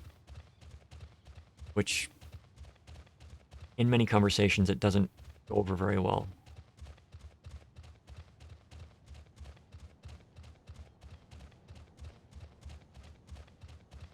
I also haven't had many conversations with people. I'm a very solitary person. I'm a little introverted.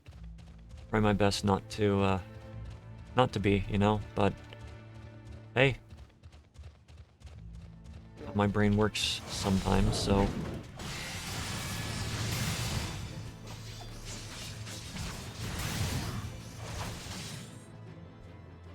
it's like, I remember a friend invited me to a college party many years ago, and, you know, I went with them, but I spent most of my time at that party sequestered in a single room, talking with like 2 or 3 people because I didn't really enjoy the party. Whereas they were a social butterfly, and, you know, they, for lack of a better phrase, got off on, you know, being around a lot of people.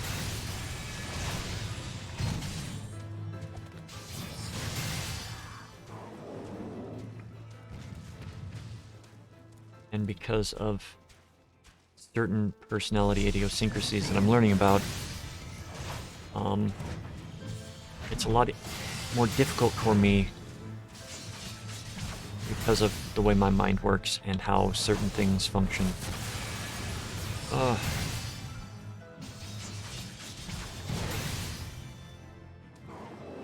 I can write a story, but when it comes to dialogue, I have a little difficulty because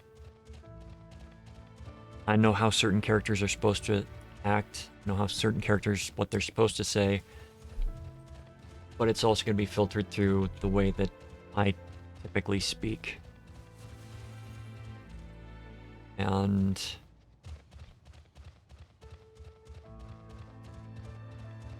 what I did with the play that I wrote is that I wrote down what I wanted to have said, and then I went back and I rewrote stuff in how the character's personality works. But still, my my idiosyncrasies came through. Enough so that people that know me were like, yep, Plan wrote this. So, I still have work to do, and I'm still going to be working hard to, write something that,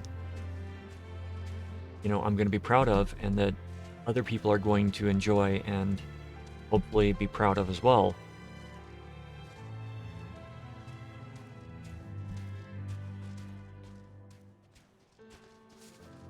As a storyteller, that's really what you want, is people to enjoy your stories.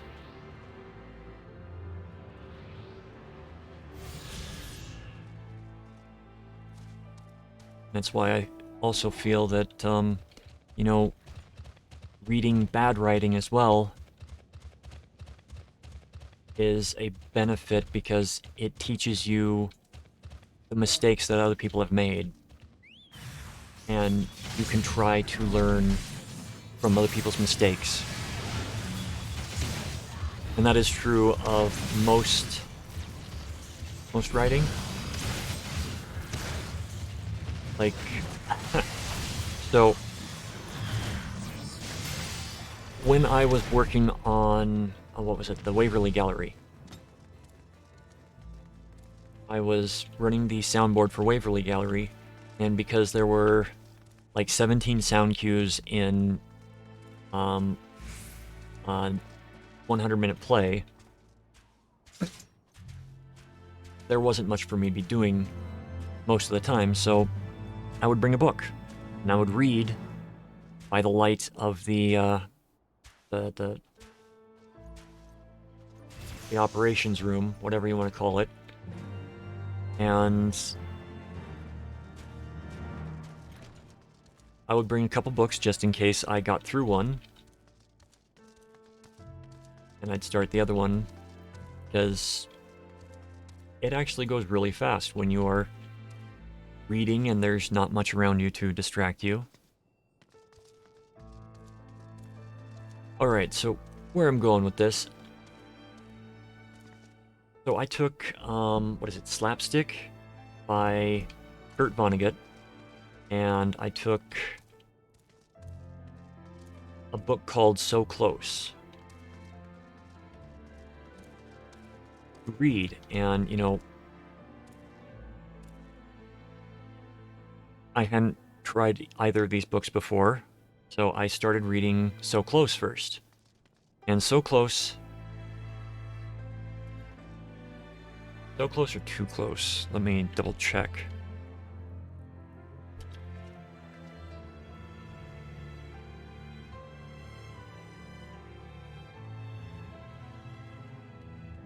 Let me just double check. Gotta look some stuff up sometimes,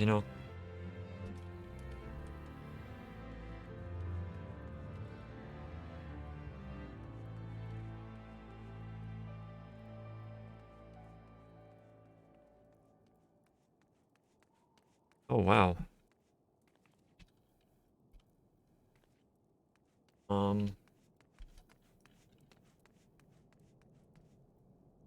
Maybe I'm getting it mixed up. The book might have been called Too Far. Yeah, there we go.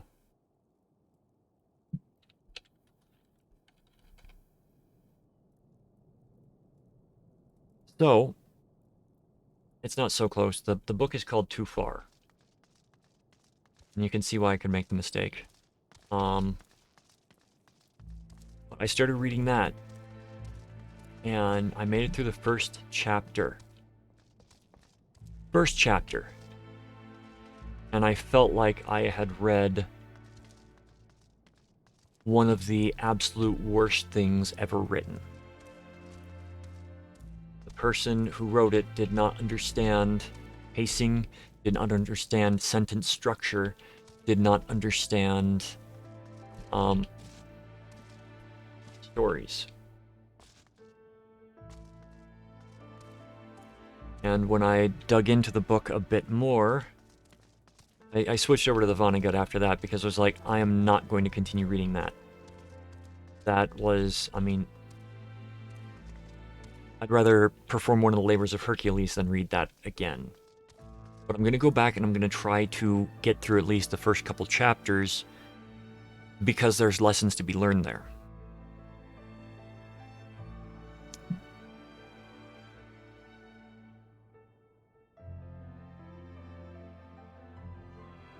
The guy that wrote it, self-published. And I can see why, because no publisher in their right mind would publish his work. And I'm reading right now that he likes distributing his books for free. And again, I can understand why, because, you know, this is a book that I would take back to the store and say, I want my money back. And if a friend hadn't, you know, given it to me along with a bunch of other books because they were moving, yeah, I probably would never have considered picking it up.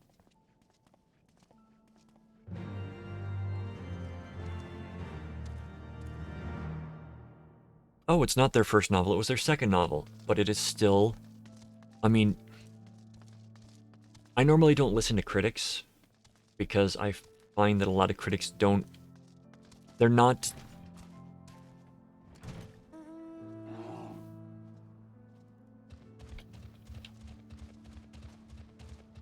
I find that a lot of critics don't know what they're talking about. It's from the standpoint of those that can do, those that can't teach, and those that really can't critique.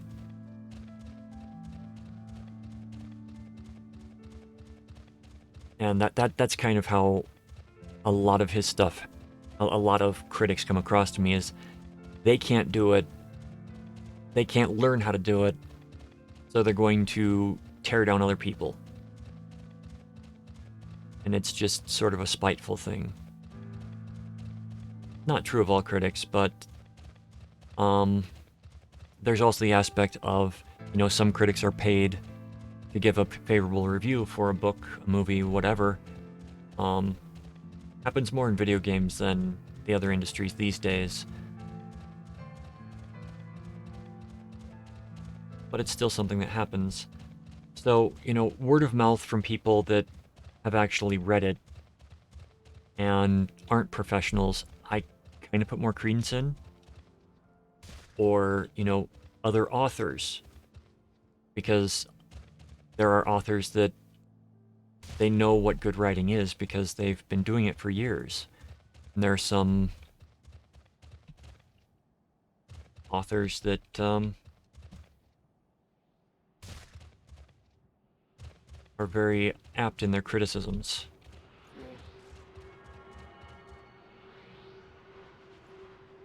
Like, I could go through and I could critique a lot of things, but nobody's gonna listen to me. I mean, I take that back, you're listening to me right now, but where even was I going with this? I think I'm just rambling at this point. Let's get back on track. So, this book, Too Far, horrible writing. I mean, it is probably the worst thing that I've ever read that has been published. And as I said, it would not be published if it weren't self-published.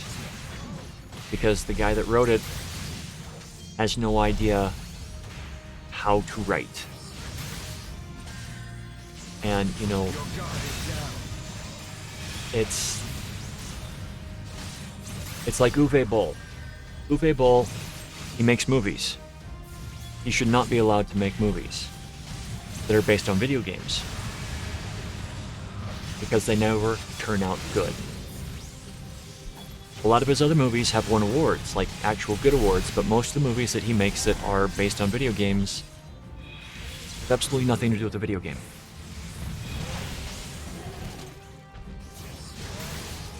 Absolutely nothing to do with the video game.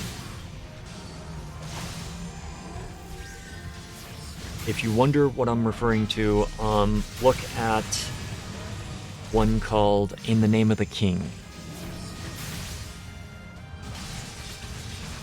Easily, like it's almost as bad as the Dungeons and Dragons movie. The one with Marlon Wayans.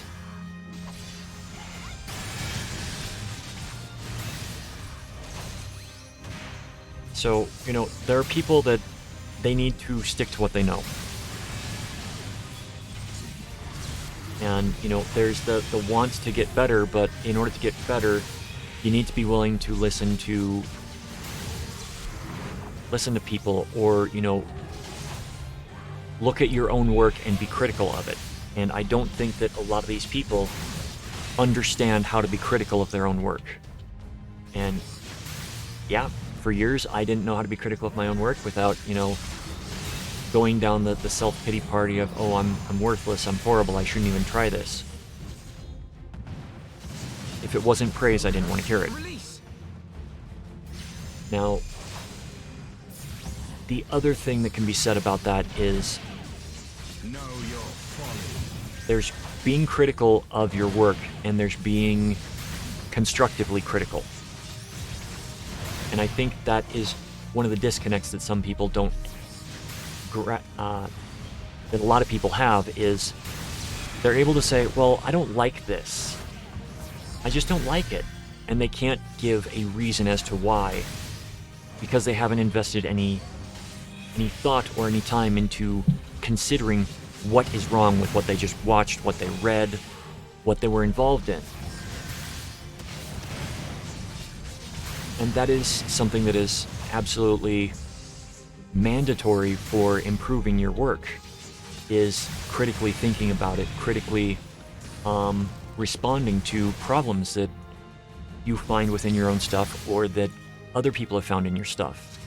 And, you know, if you're like, oh, I'm so proud of this, this is like the best thing I've ever written, but you have like the same criticism from multiple people saying, it feels too rushed in this spot, then you should go back and like look at that spot again. You can still be proud of your work and still want to improve it. It's like my play. I was really proud of that. I am still proud of it, but I know that it can be polished. It can be made better. And if I get the chance to move forward with that and actually make it better, I will try to do it. But I want to give myself some time away from it so that I can revisit the script with sort of fresh eyes and see if things still make sense to me.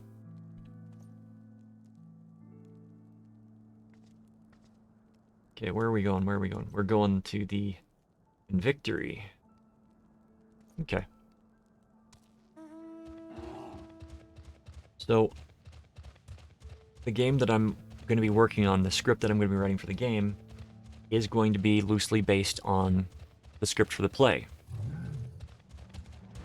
And it's going to be my first step in revisiting that,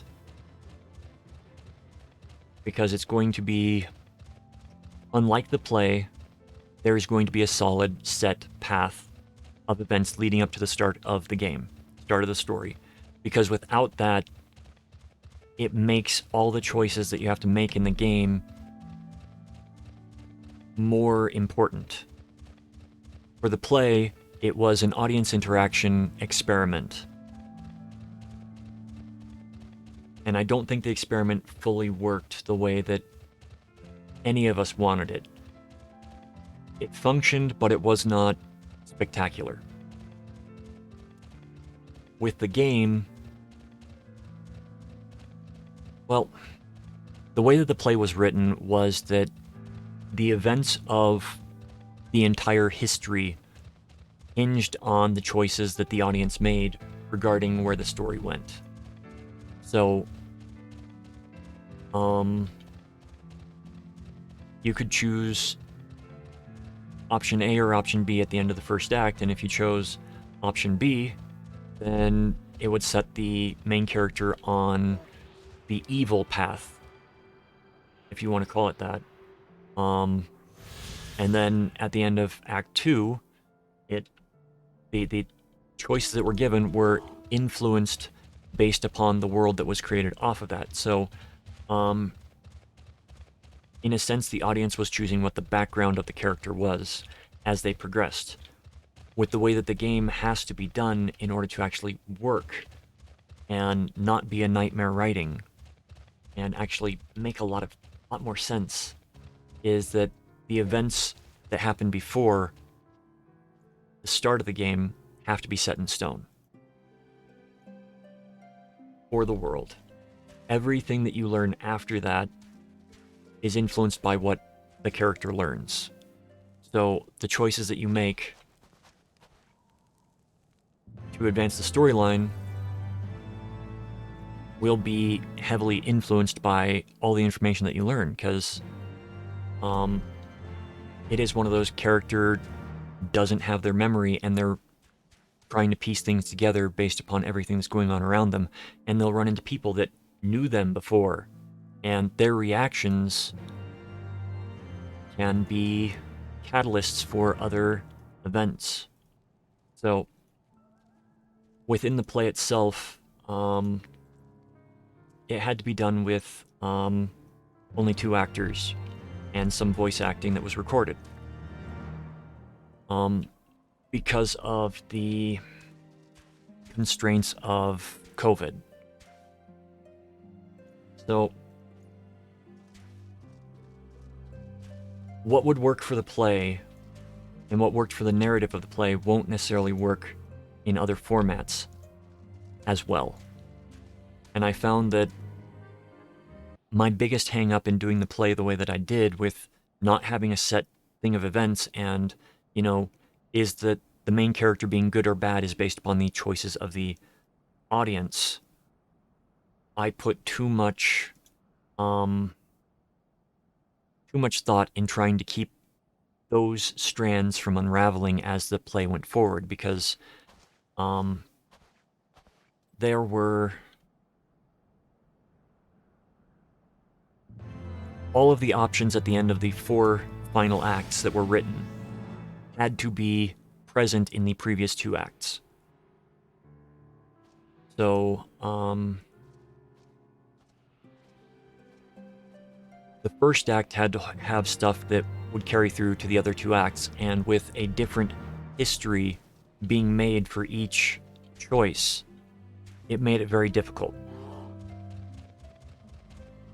And it made it almost impossible to have things function properly and, be a coherent story regardless of which path that you took.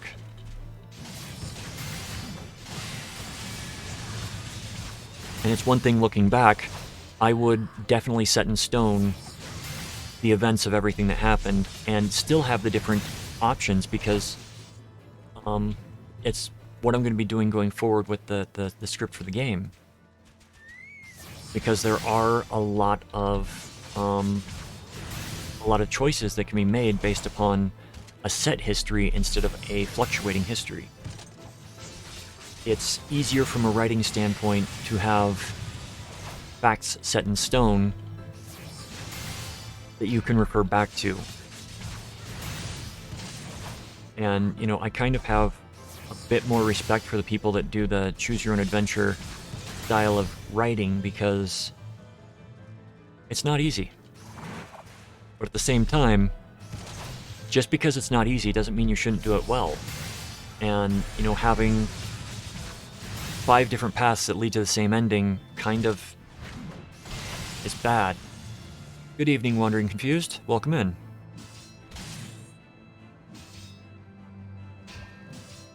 You caught me sort of in a soliloquy of discussing storytelling and writing, which I've been doing now for almost 2 hours.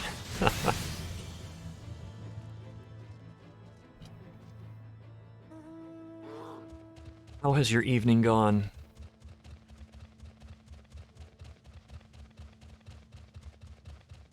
I not only wrote a Choose Your Own Adventure play, but it got produced earlier this year.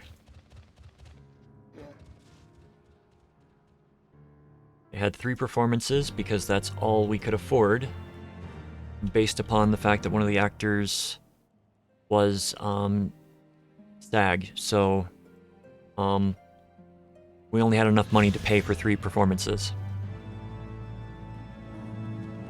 Anything more, and he wouldn't need to be paid more. It's just how stuff goes with when you get union actors into something. And, you know, I may disagree with the way that some things are done with Screen Actors Guild and whatnot, but I'm all for having them there. Especially since, what was it, like a year and a half, 2 years ago? A lot of voice actors were ready to strike because the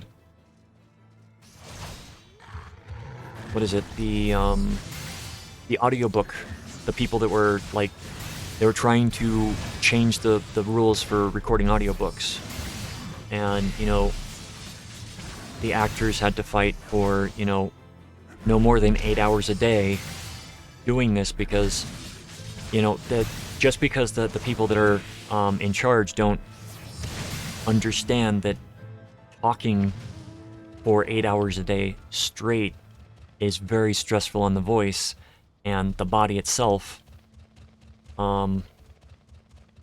Yeah. They just did not seem to want to respect that actors are people too, and they wanted to have people go in and, you know, read 14 hours with no breaks. Even experienced voice actors, they will not last more than about 6 hours straight before their voice starts giving out on them. I've been talking now for about 2 hours, 2.5 hours, and my voice is getting a bit raw. And I am drinking stuff to help keep the vocal cords wet, taken care of. So 6 hours straight, I could not. But yeah, a lot of the companies that were doing reading, like what is it, Amazon and Audible, I think is the group that actually set this off, is they did not want to. They didn't want to pay the actors well, and they wanted to have the actors work more hours in a day so that they could get like 20 or 30. I don't fly yet. Okay.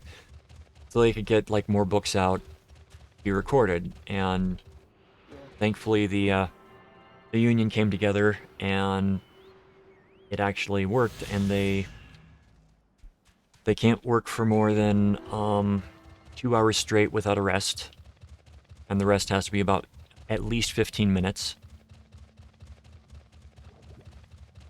So they may not get as much work done, but it's going to be higher quality work. I may have killed. Okay, I didn't kill myself.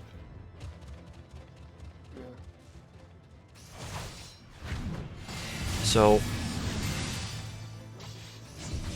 voice acting, a respectable profession. 8-hour days, yeah.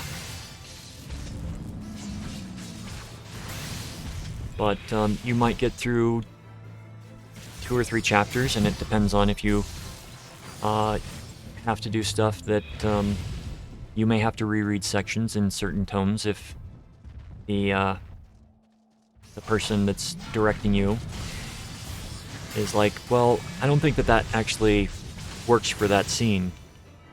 Because if you're going to go in and you're going to be reading the book out loud, you should at least familiarize yourself with the text a bit.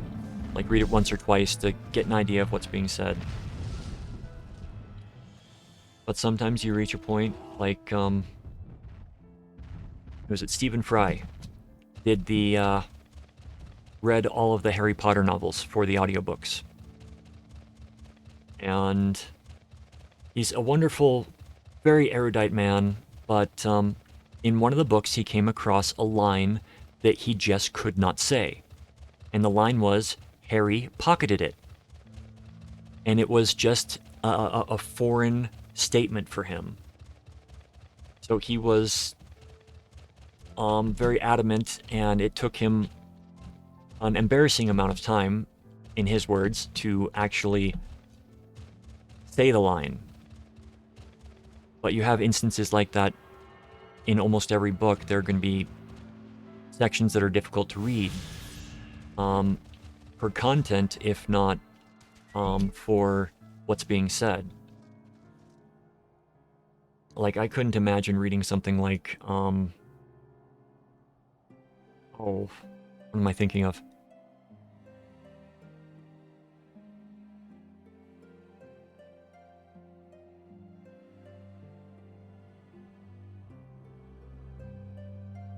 I can't think of what I'm thinking of. I had it there for a second. Handmaid's Tale. Handmaid's Tale, I think, would be a very difficult one to read. Because of a lot of the content. It's fairly graphic. And very... It's an adult dystopian novel.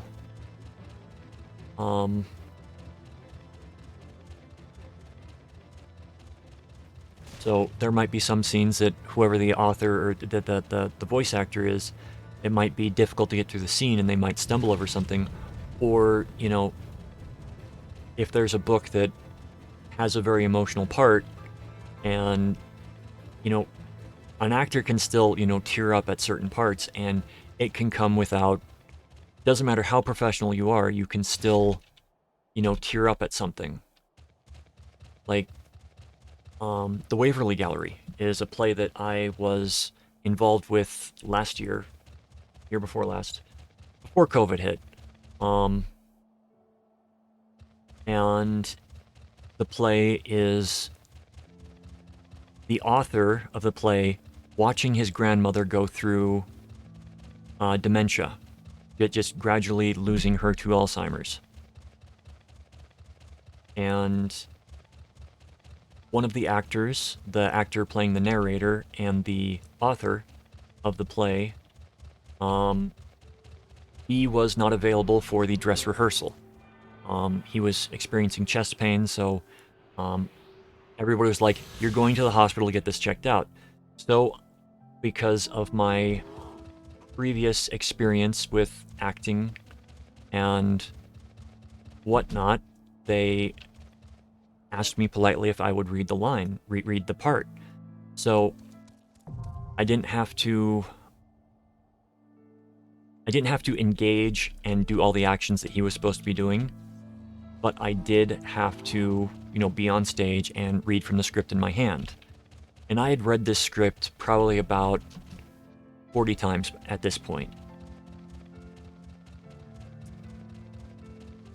I did not expect how difficult the final monologue in that is when you're actually standing up there.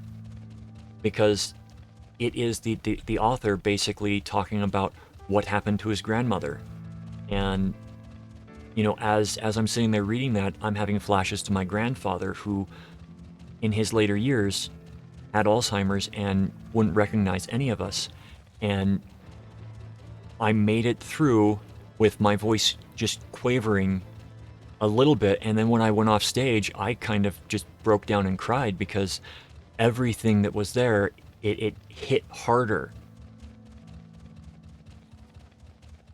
So I can understand, you know, some actors, you know, having difficulty with certain parts if they've not read it out loud. Because reading it out loud is a completely different experience than, you know, just like reading the book to yourself.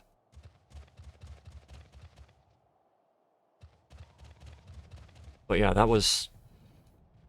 it's an experience that I'm glad that I had, because the written word can be extremely powerful, but the spoken word can tear it asunder. That makes sense.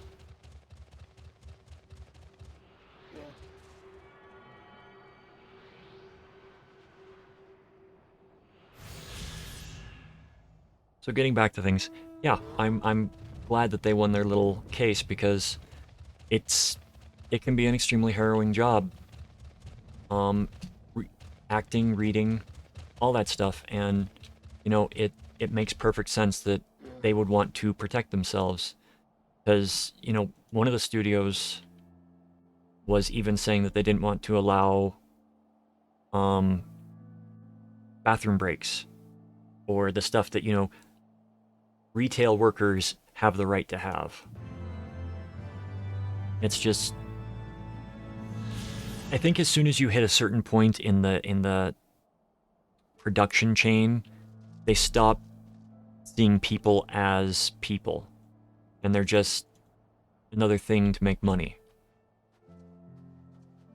And if you're not doing things in the timeline that they want, then you are costing them money, and you're a problem.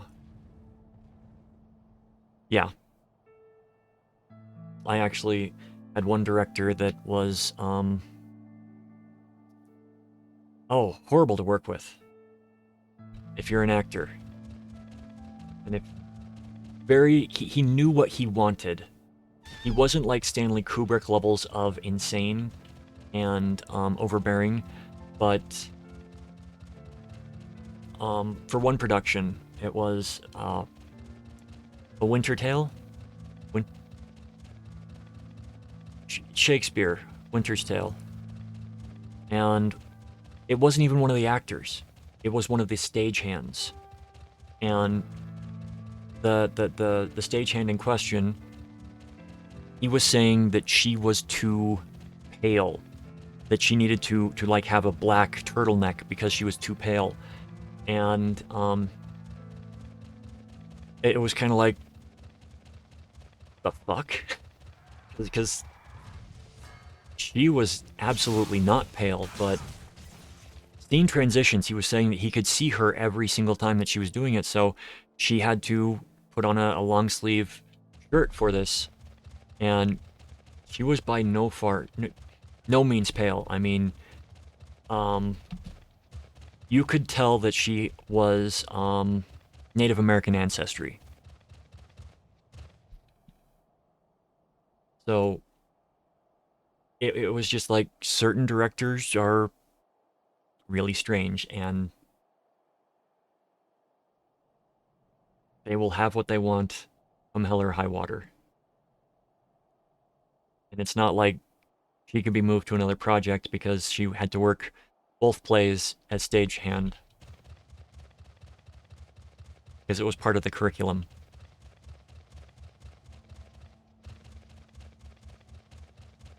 Yeah, everybody else in the department was just like, what? And, you know, when I went and saw it, there were other people that I could see as stagehands that were clearly visible that should not have been visible.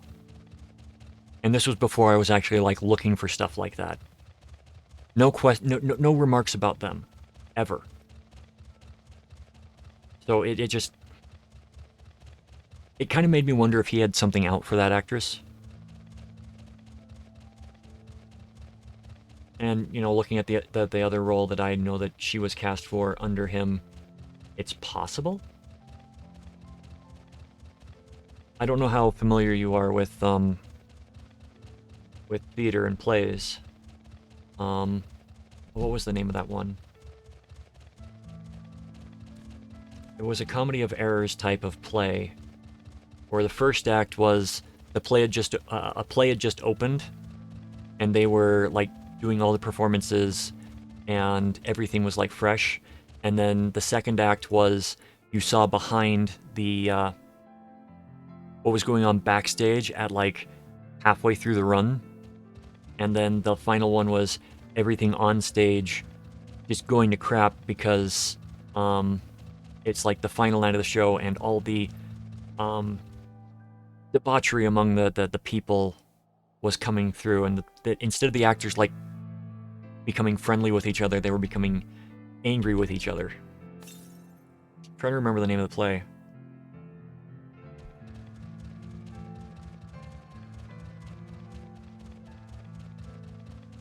But anyways, the director for that was the same one that did Winter's Tale, and he cast her as the floozy actress.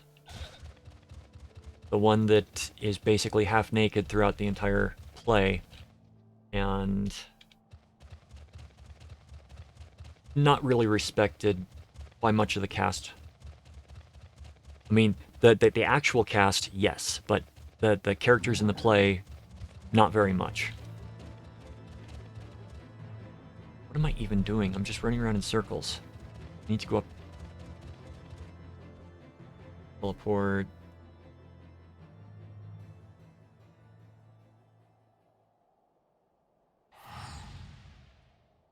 So each one of the directors there had their own idiosyncrasies, because the teachers were also the directors, and there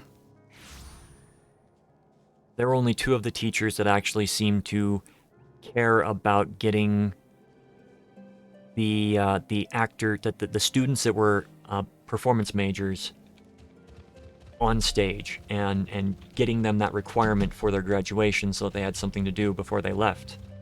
One of my friends who was a performance major, but because of the person that ran the department, like there's the department head and there's the one that is in charge of, theater, dance, and opera, and music. She singled out certain students for certain stage managerial work. And if you were singled out for that, you weren't allowed to be anything but that. And the rest of the people in the department had to basically bow down to that. And my friend, her final semester, I was assistant director on a play that she was really hopeful to get a part in. And when she didn't, she was in tears, and because of my position, I wasn't able to tell her why she wasn't cast. And it really broke my heart, and she understood, and she doesn't hold it against me. We're still friends. But it's just one of those things that she really wanted to get a performance under her belt, but because of all the crap that was going on with that one faculty member, she wasn't able to. And that one faculty member actually drove away a lot of people from the department. Away from being, actually doing stage managing and everything. But, I forgot where I was going with that. Oh yeah, the directors have their idiosyncrasies, and, one of them would just cast the students that he liked. The students that he knew outside of class, and it was kind of like he promised them the role in his head, but not to their face, and just said, come by an audition, and then he would cast them. Which, I understand, we had a lot of talented actors, and not enough roles for all of them, but, having the same 5 or 6 actors always being cast when you needed to have, a slew of others cast, it was kind of playing favorites. And in a learning setting, you can't play favorites.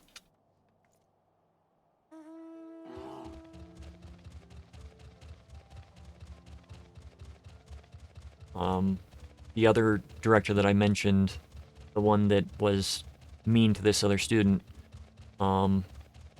he also would play favorites and would sort of cast beforehand. The director that I worked with for my capstone on the last play, which was Appropriate, that was the name of the play. The first thing that he looked at was which students are graduating and which students haven't been in a stage production. And the sad thing is that the friend of mine that hadn't been in production, she was against another student who had not been in a production either, and they were both performance majors. So he went with the other actress because he did not want he wanted to break the stereotype for that character, for that type of character, I should say. So he didn't want her to be an overbearing, matriarch type character. He wanted her to be more of a vulnerable and just sort of half-broken middle-aged woman. And the way that they took directions in the callback and the way that they portrayed the characters were dramatically different. And he went with the one that was the softer, because the mother in that, forget the character's name, but she could really be written as, you know, a battle axe. Just absolutely no sympathy. The play is about a very dysfunctional family returning to their father's house after he's passed away to basically go through his things, and, you know, stuff is found, like, it's a southern house, so at one point a scene ends, or an act ended, with the kid coming down, the youngest kid coming down the stairs wearing grandfather's old marching hood, I guess you could call it.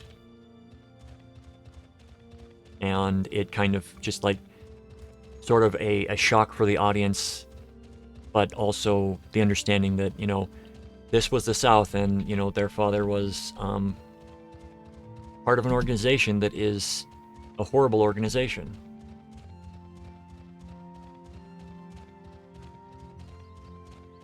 And there was just a lot in that play that I learned more from working on that play than I did in the 2.5 years of taking classes. And I think it's because the teacher slash director actually sat down and we discussed a lot of the things, and he didn't express to me what he was doing with some of the actors, but after the fact, after the production, we sat down and had a conversation about it, and he wanted the actors to figure things out on their own for certain scenes.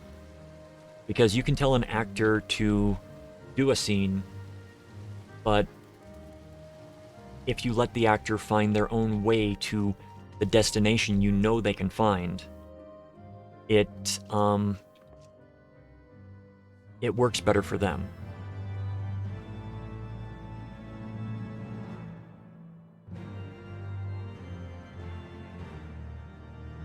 They feel more of a connection to the character than being told, this is what you have to do.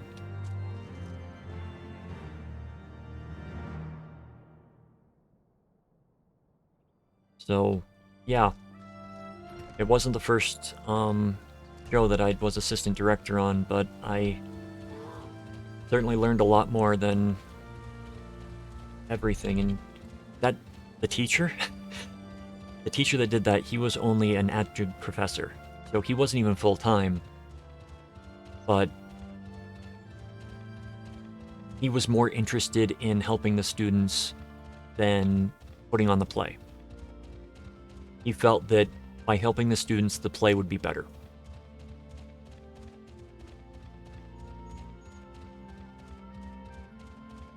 And I fully agree. Because the others...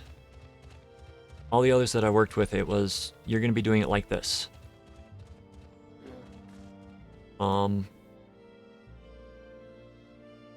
was one director that was a guest director for a production of Ubuwa, which... Ubuwa was a French play that opened to riots. Its first production in the late 1800s, I think it was. Yeah, you had people wanting to beat the crap out of the guy. All sorts of nasty stuff happened. You can look it up online. The guy didn't live very long in his life, but he wrote a play that has lived on and is sort of a mockery of both how he saw France at the time, and also a mockery of Shakespeare. But the director we worked with had a specific vision for it, and he had been working on this vision for a couple years, or when he was chosen to direct it, he started working on his concept for it. And that was in 2015, I think it was, well before a certain person decided to announce their run for presidency. But yeah, he basically patterned the main character off of Trump. So when it came out, people thought that, oh well, this is what he was doing this because of this, but it predated it. It was just like one of those funny Simpsons things of, wouldn't it be funny if this guy actually did this? And what would it be like? So that was a play that I actually learned an important lesson, and it was listen to everybody in your cast. The orange one. Oh, for the play. For the play. Yeah.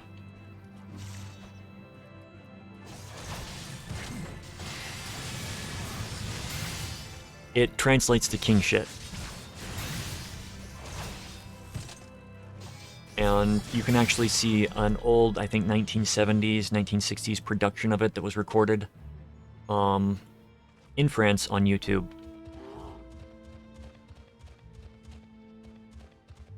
It's a difficult play to read just because it is so vulgar. But the thing that I learned while working with him is you got to listen to your crew, because there were things that were not working for him, and he was having a very difficult time, like trying to find, because a lot of the stuff wasn't tongue-in-cheek. It was just like out there, the jokes, the vulgarity, because of the content of the play. It was no punches pulled. Everything was as horrible as it could be. And he was having a difficult time trying to figure out ways of doing stuff, or ways of exemplifying certain just depravity, that kind of stuff, because it's not stuff that normal people think about. So I was on that as an assistant stage manager, and he was willing to take advice from cast, from crew, and because I've always had sort of like I've never really thought appropriately. I've got a personal motto of my mind moves at the speed of porn, quickly and with bad direction. And I'm not as vulgar as I used to be, but I used to have a very extremely dirty mind, and sometimes I can dip back into that. So a lot of things that I would suggest to the director actually made it into the final production. Like, the only one that I can think of right now is there's a line where, so when I say it's mocking Shakespeare, he has like 4 plays that he's broken apart and taken parts from, and one of them was Macbeth, and part of Macbeth is the whole treason thing, killing the king and that kind of stuff. And in the play of Ubu himself has machinations to become the king. So he receives a letter from the king, and it says that you'll be dragged out and executed. So in order to like turn that into a joke on just how stupid they are, I was just like, well, executed can also be read as executed. So they might be reading it as you're becoming an executor or an executive of this area. And, kind of like, they read it that way. And she's like, oh, hey, we're going to be honored. And just like, wait a second, you're going to be executed.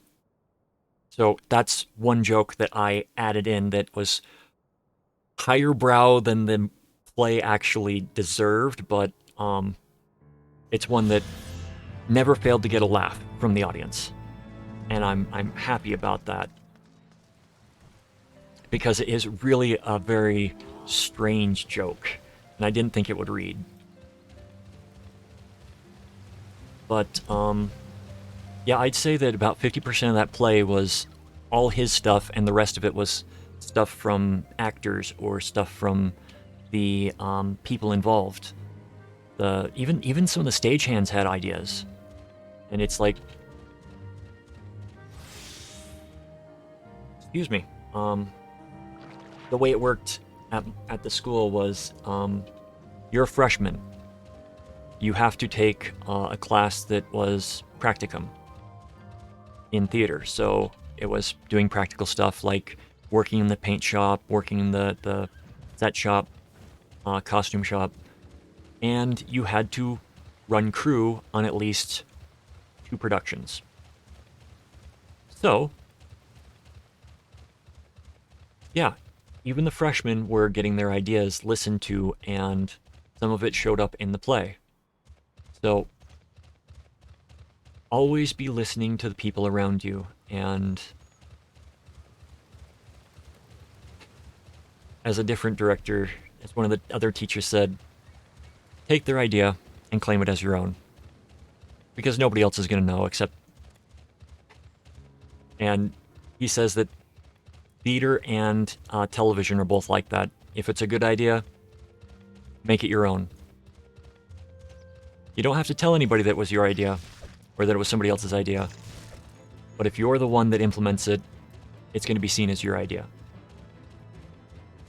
And it's why you get a bunch of people that have absolutely no idea what they're doing in charge, because they're taking other people's ideas. And that's true across everything.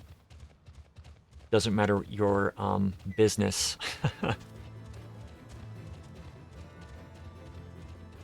But I'm also one of those people that likes to give credit where credit is due. Like, I did a short video a few years back that was a comedic thing that I mostly came up with it, but because it was like an in-joke between me and somebody else.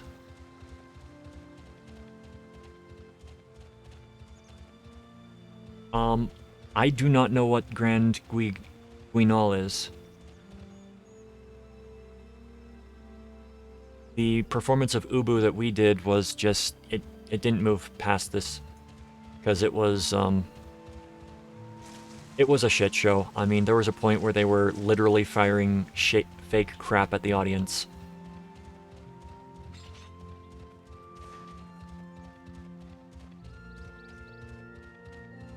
So, the Kennedy Center people did not want it to be taken over because it was not...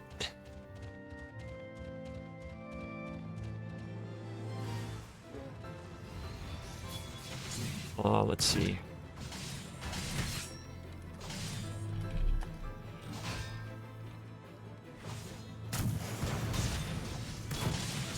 Alfred Yari was the author.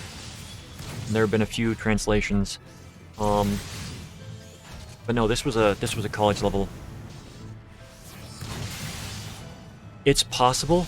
It might have been one of the early parts of that. If you look up the history on it, I don't even think it got... I want to say it got 7 performances, but I don't think that any of the performances finished, because the audience was angry, and the opening night, he actually had to evade people that wanted to kill him. Because yeah, it's a pretty vulgar play. I mean, if you go on YouTube and check and just type it in, you'll see a black and white one that's probably like 80-90 minutes long. About you are a hunt target, so I'm not going to kill you. And And even that is just like, he's literally throwing shit on people. And it's vulgarity for vulgarity's sake. It's possible it might be. I can't skip this one. Okay, what's the choice I gotta make?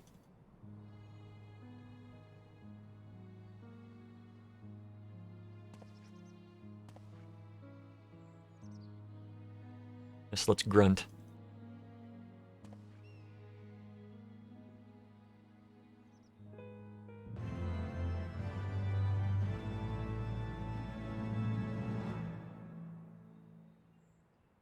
I'm trying to progress storyline so I can unlock more dungeons and duties so that I can go through and explain how to do them properly. Because I've noticed that almost all of the videos that I found on YouTube, it's just the boss fights, not the actual dungeons and how you go through them, or, you know, what people tend to skip, miss, that kind of stuff.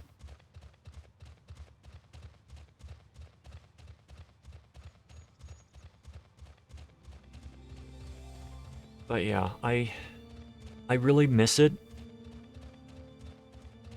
I want to get back into theater, but it's not the right atmosphere right now for theater. So I'm going to be focusing on what I was talking about earlier, the video game, getting the script done. I'm spending most of my free time doing a lot of reading to good and bad stuff to help refine my own writing. Like, you know, Walking Dead. A lot of people like it. I like The Walking Dead. It's not written well. The show or the comic. It is... If it were not done in a comic, if he had written it as a book, it would not have sold. It's just not written well. I mean, you know, the end of Game of Thrones, people like to say, oh, this was horribly done, and, you know, I'll agree with that on many different levels, but it at least had good writing at the beginning. Very true. Very true. And it's kind of funny. I'm reading Fables right now, which, if you've never seen or heard of, is a comic book series that was released under Vertigo. And it really funny. Really good. It basically reimagined a world with the fairy tale characters.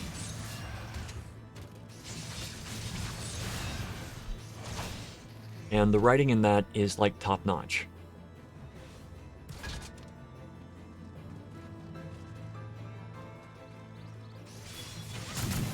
But the other thing that I've noticed with it is, and the reason that I'm bringing it up is, it had a crossover thing among its own little comics, where it was fourth wall breaking and self-aware. One of the characters discovered that he was basically a fairy tale character, and it introduced characters referred to as literals. And one of them was the writer for the entire... No, it's written by Bill Willingham.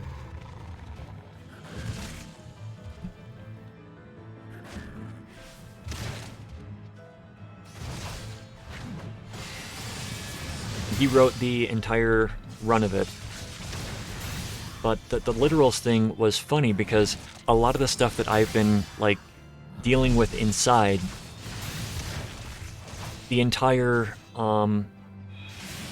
plotline for that short little crossover thing was that one of them was unhappy with what he had written, and he was going to go back and, you know, rewrite everything, destroy the universe more or less. He was the author of the universe that we all live in, or rather that everybody in the comic lived in. Humans, fables, what have you. And they were attempting to stop that from happening.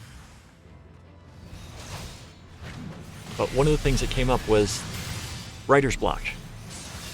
Writer's block was the character's twin brother, who the character could not see until he actually, like, noticed him. Because once you notice you've got writer's block, it's easy to know that you've got writer's block, but it's very difficult to get rid of it. So it was just like one of those wonderful visual metaphors. And it is really good. It doesn't take itself as seriously as it could, which lends itself to the charm of the comic. And you don't have to read anything else with it. It was just its own little 9-comic section. But just being able to read the turmoil that writers go through in such a comical and also realistic way, and portrayed in that manner, was just... It helps you realize where your own stops are, where your own hang-ups can come from. Because a lot of my writer's block comes from not being able to talk ideas out with people. I need to have someone to talk to, whether it's verbally or in text. I just need to discuss ideas with people if I get hung up on something. And it's great because I can talk with my mom. She's more than willing to help me with the writing, because it's something that I really love. And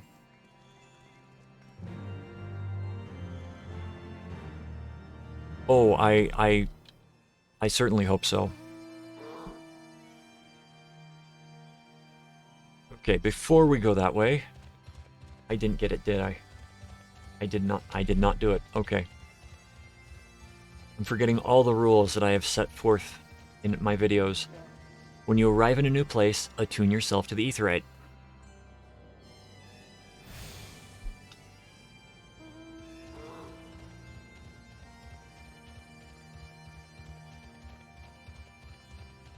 But yeah, that project is gonna probably be September.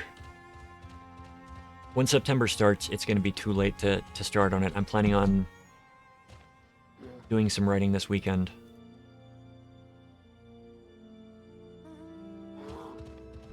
Even if it's not on this project itself, I need to get some writing done.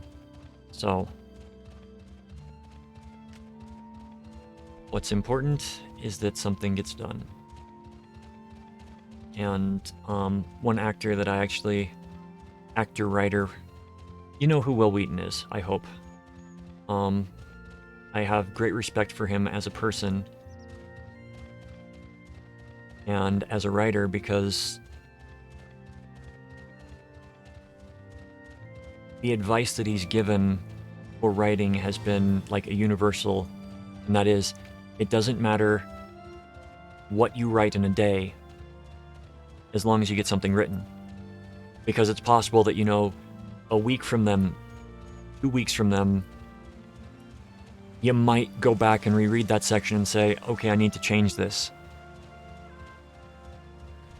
You might even just delete that section entirely, but you still got something out, and it progressed the story and allowed you to get something else said. Even if it completely gets removed later, it was progress.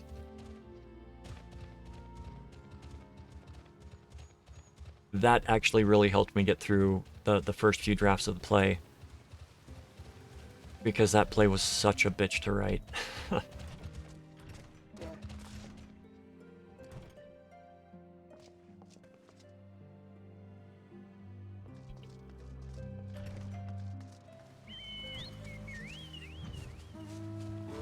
I got paid for doing it, so it was just like... proud of it, but I know I know I could do better. I'm gonna try to do better with my future projects.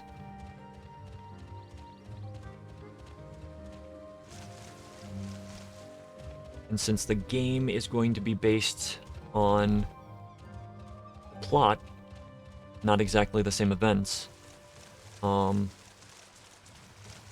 the characters, and let's go tune ourselves.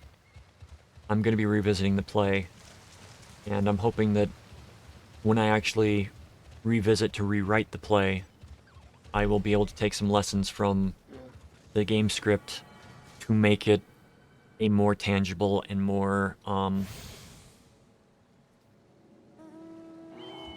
what's the word I'm looking for?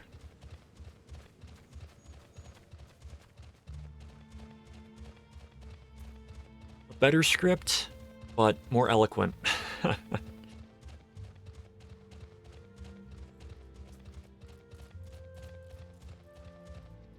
More understandable script, because there were points when I was watching the play as it was being broadcast that's not going to read. I mean, the only reason that reads to me is because I know what is going on. So, because I wrote 4 different endings for it, it was a real pain, and I had a couple people proofreading it, and I didn't give them all the same script. They didn't all get the same ending, so they were just like reading one version of the script. And at one point somebody was like, you know, this doesn't make sense. And it's because I was writing with the assumption of stuff that was said in a different ending. So I had written it, I knew it was there, but because it was in a different scene that was not being performed for that ending, it needed to be added or removed from the other just to make continuity work.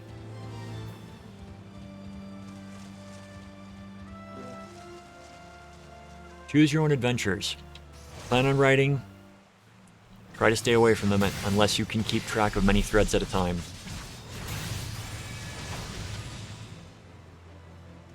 Tacit. That is a good word for it.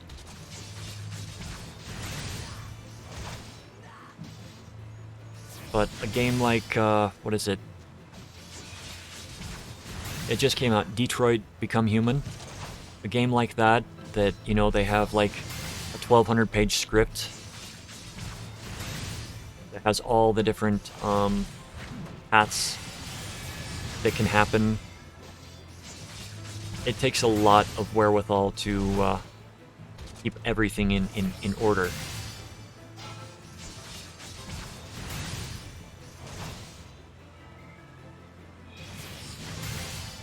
They know how to do choose-your-own-adventure games.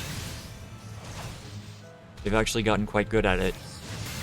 Stories haven't always been the best. I remember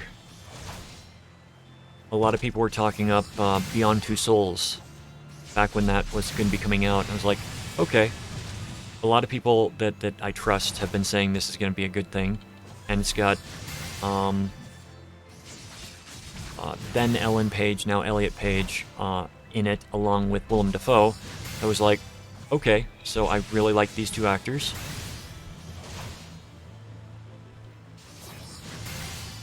I sat down and I bought it. Opening day it released, I pre-ordered it. Got the special edition because I like getting the special edition of games. And one of the most disappointing games I've ever played.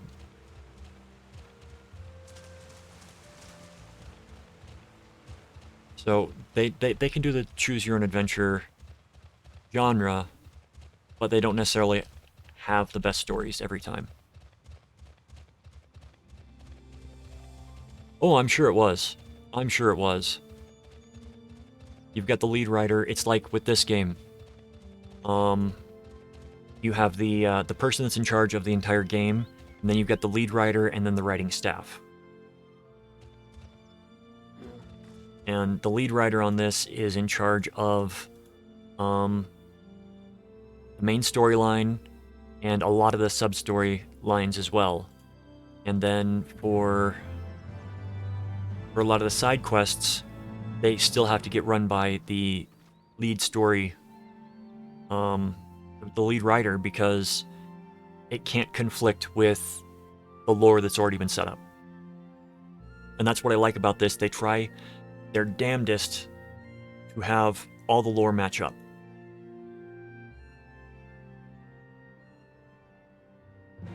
Even when they introduce, like, goofy side character quests.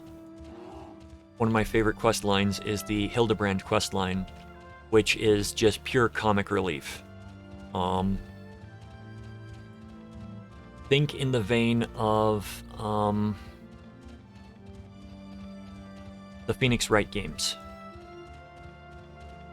in the style of comedy.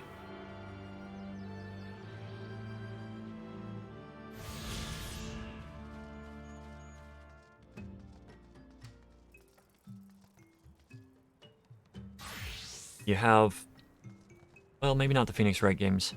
You sort of have the buffoon hero who, he figures things out, but it's not in... it's not in a... it's in a roundabout way. Inspector Clouseau. If you are familiar with the Pink Panther movies, the kind of comedy that side quest is like that. And I know for a fact that the lead writer for this game isn't a comedic writer. So he approves of it, but other people do the script writing for it. And it's true in any game, unless it's something like Stardew Valley, where it's one person doing the entire project. But Stardew Valley is less a story-driven and more a just enjoyment. It does have a purpose, but it's not focused around the story that is created. And as much as I like the game, some of the quest chains, I guess you could call them quest chains, for the individual characters' stories as you raise the relationship levels, a lot of them fall flat.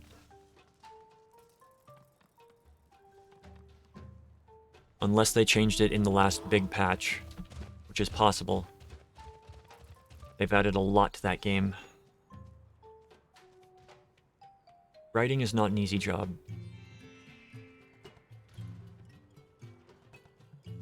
Writing well, especially on a deadline, isn't easy either.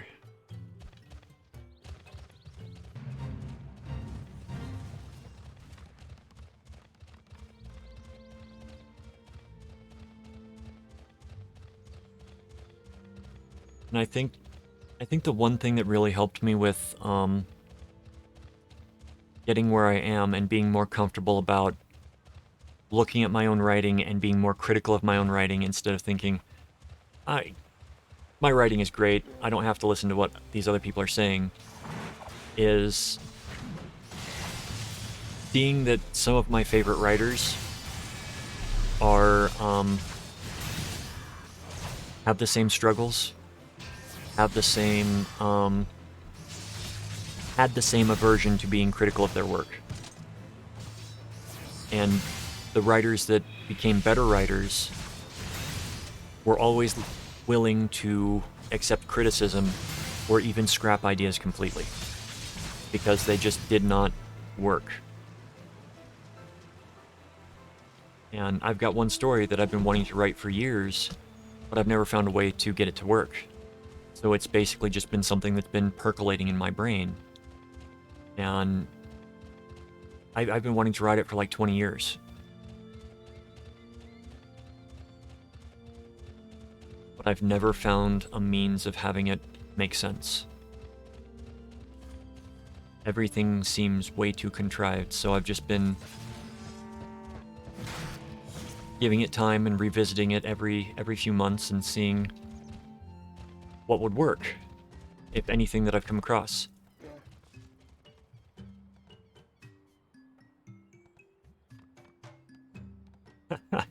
It also helps that I have been able to personally ask 2 different authors that I have great respect for and that I love, absolutely love their work, what they do when they get writer's block.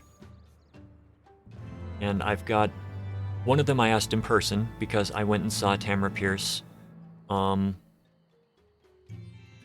she was giving when she was doing a book tour for the first book in the Numer series a few years back. And she is such a wonderful lady. Great author. And she was very forthcoming in sometimes it's not the right time to be writing that story. Write another story. And sometimes in writing another story, you will find your way back to the original story. And the other thing that was said was, if you're having difficulty writing a section of something, consider writing it from a different character's perspective. And even if you're doing a book in like third person, first person, this wasn't something that she said, but it was something that another author said in response to me asking this of Neil Gaiman. And it was, approaching it from a different character's perspective can sometimes give you avenue to find the direction that you were actually looking for. Because if you're doing something from a first-person perspective, or even a third-person perspective, there are things that you don't want to reveal to the reader, but sometimes you have to reveal it to yourself as the writer, and have it written down somewhere, and then you can go back and take it out and still have allusions to it.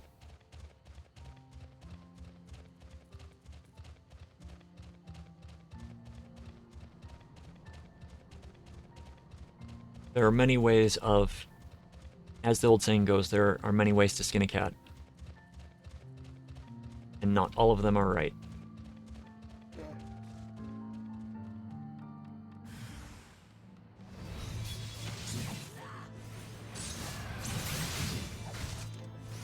But I know that I've got Neil Gaiman's response somewhere on my Tumblr. Am I asking about that? I don't remember his exact words.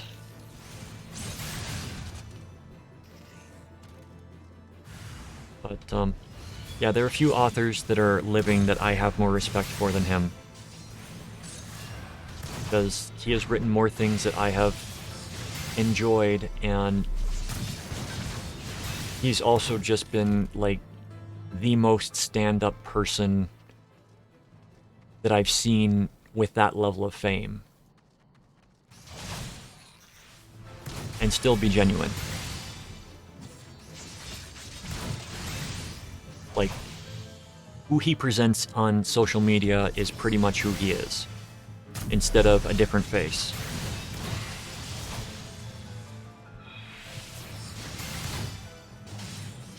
You know, I should go back and rewatch his Make Good Art speech again. It might help get some of the creative juices flowing, because that is a good commencement speech.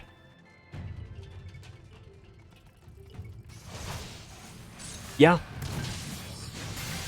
There is a lot of the same feeling, and when I first was reading this, I was having flashbacks to when I read Sandman. Not quite as in-depth as Sandman, because this is still, even though it's a heavy story at times, it still keeps continuity.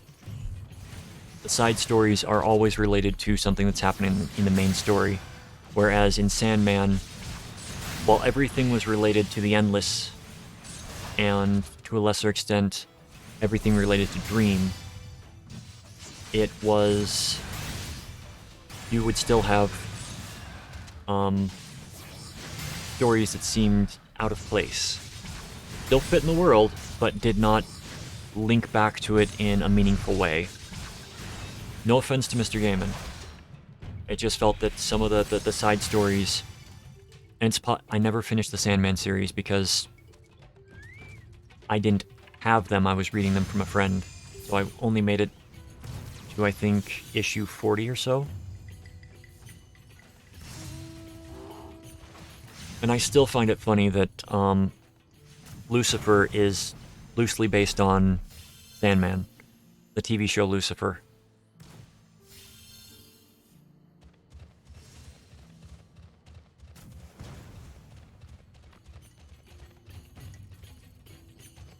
I mean, it's great that someone basically decided to go ahead with it, but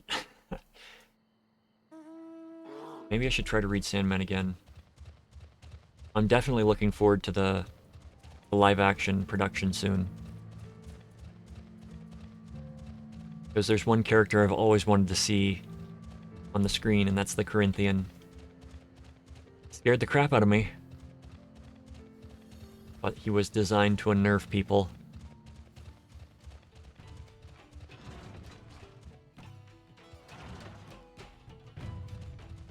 Regrettably, I don't even think the university library has it.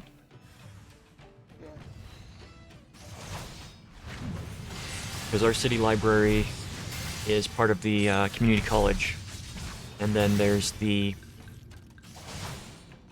university library, which non-students can use. And... oh. It's also possible that there was a flood in town many years ago. And a lot of the university was underwater, including the basement where they kept most of the archives. A lot of the old books. So there was a lot of stuff destroyed.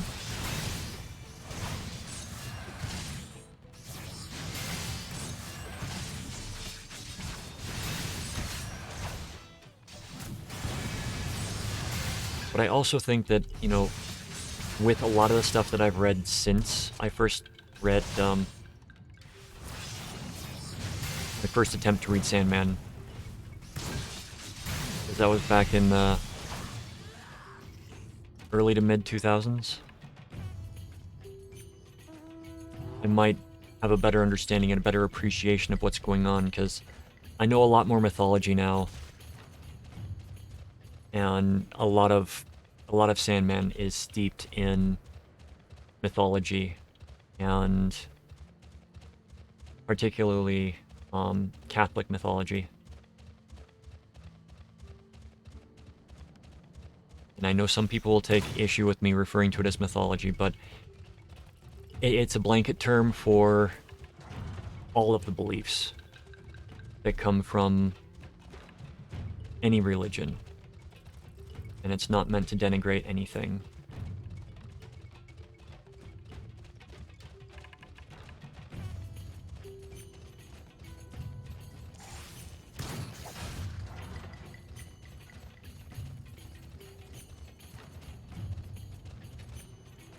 I actually learned something quite amusing recently.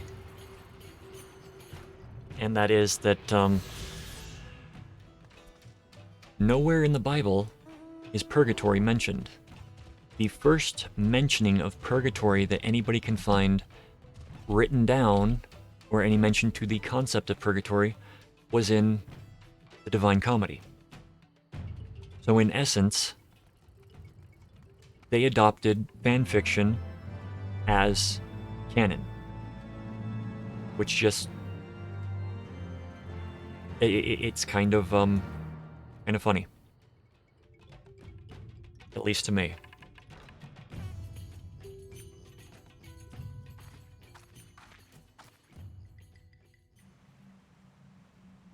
Yeah, I think I'm gonna see if I can track down Sandman, because I know there's more than just the original run. You've also got like the Desire is going to be interesting, especially with a lot of stuff that Gaiman has said since with the with how Desire was, because of when it was written, a lot of concepts were not going to be as um, received by certain people, and you just couldn't write certain things at that time. And Desire was one of those characters that he's really proud of, because it was one of those sort of mold-breaking things, and you didn't see another character like it back then. Not in the mainstream. And Sandman did become mainstream, even while it was still being written.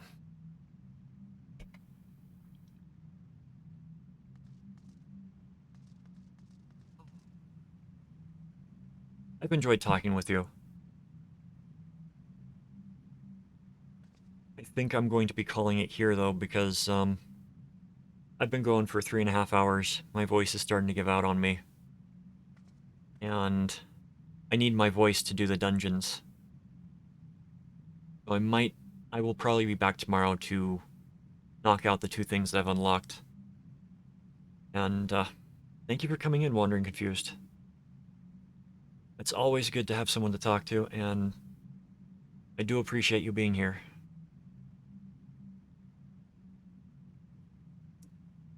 Gonna find somebody to raid momentarily, if you want to hang around for that. But watching this on YouTube, like, subscribe, comment. I hope you enjoyed all of the commentary tonight. You can come and see me on my Twitch stream. But gonna find somebody to raid, and I will see you soon.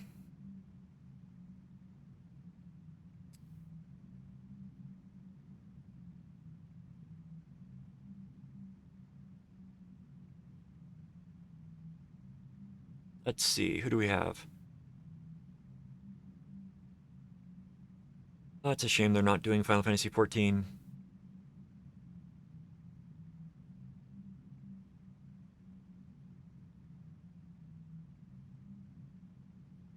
Let's give one of my random follows, one of my random friends, I should say, on here that doesn't really have a lot of people watching them, some love.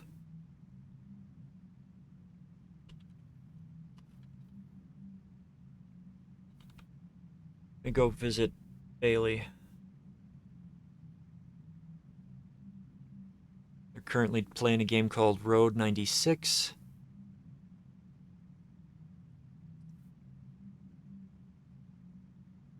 So we'll head over there, and I am going to stop streaming for the night, and I will try to be back here tomorrow, Saturday, for some more Final Fantasy XIV dungeons.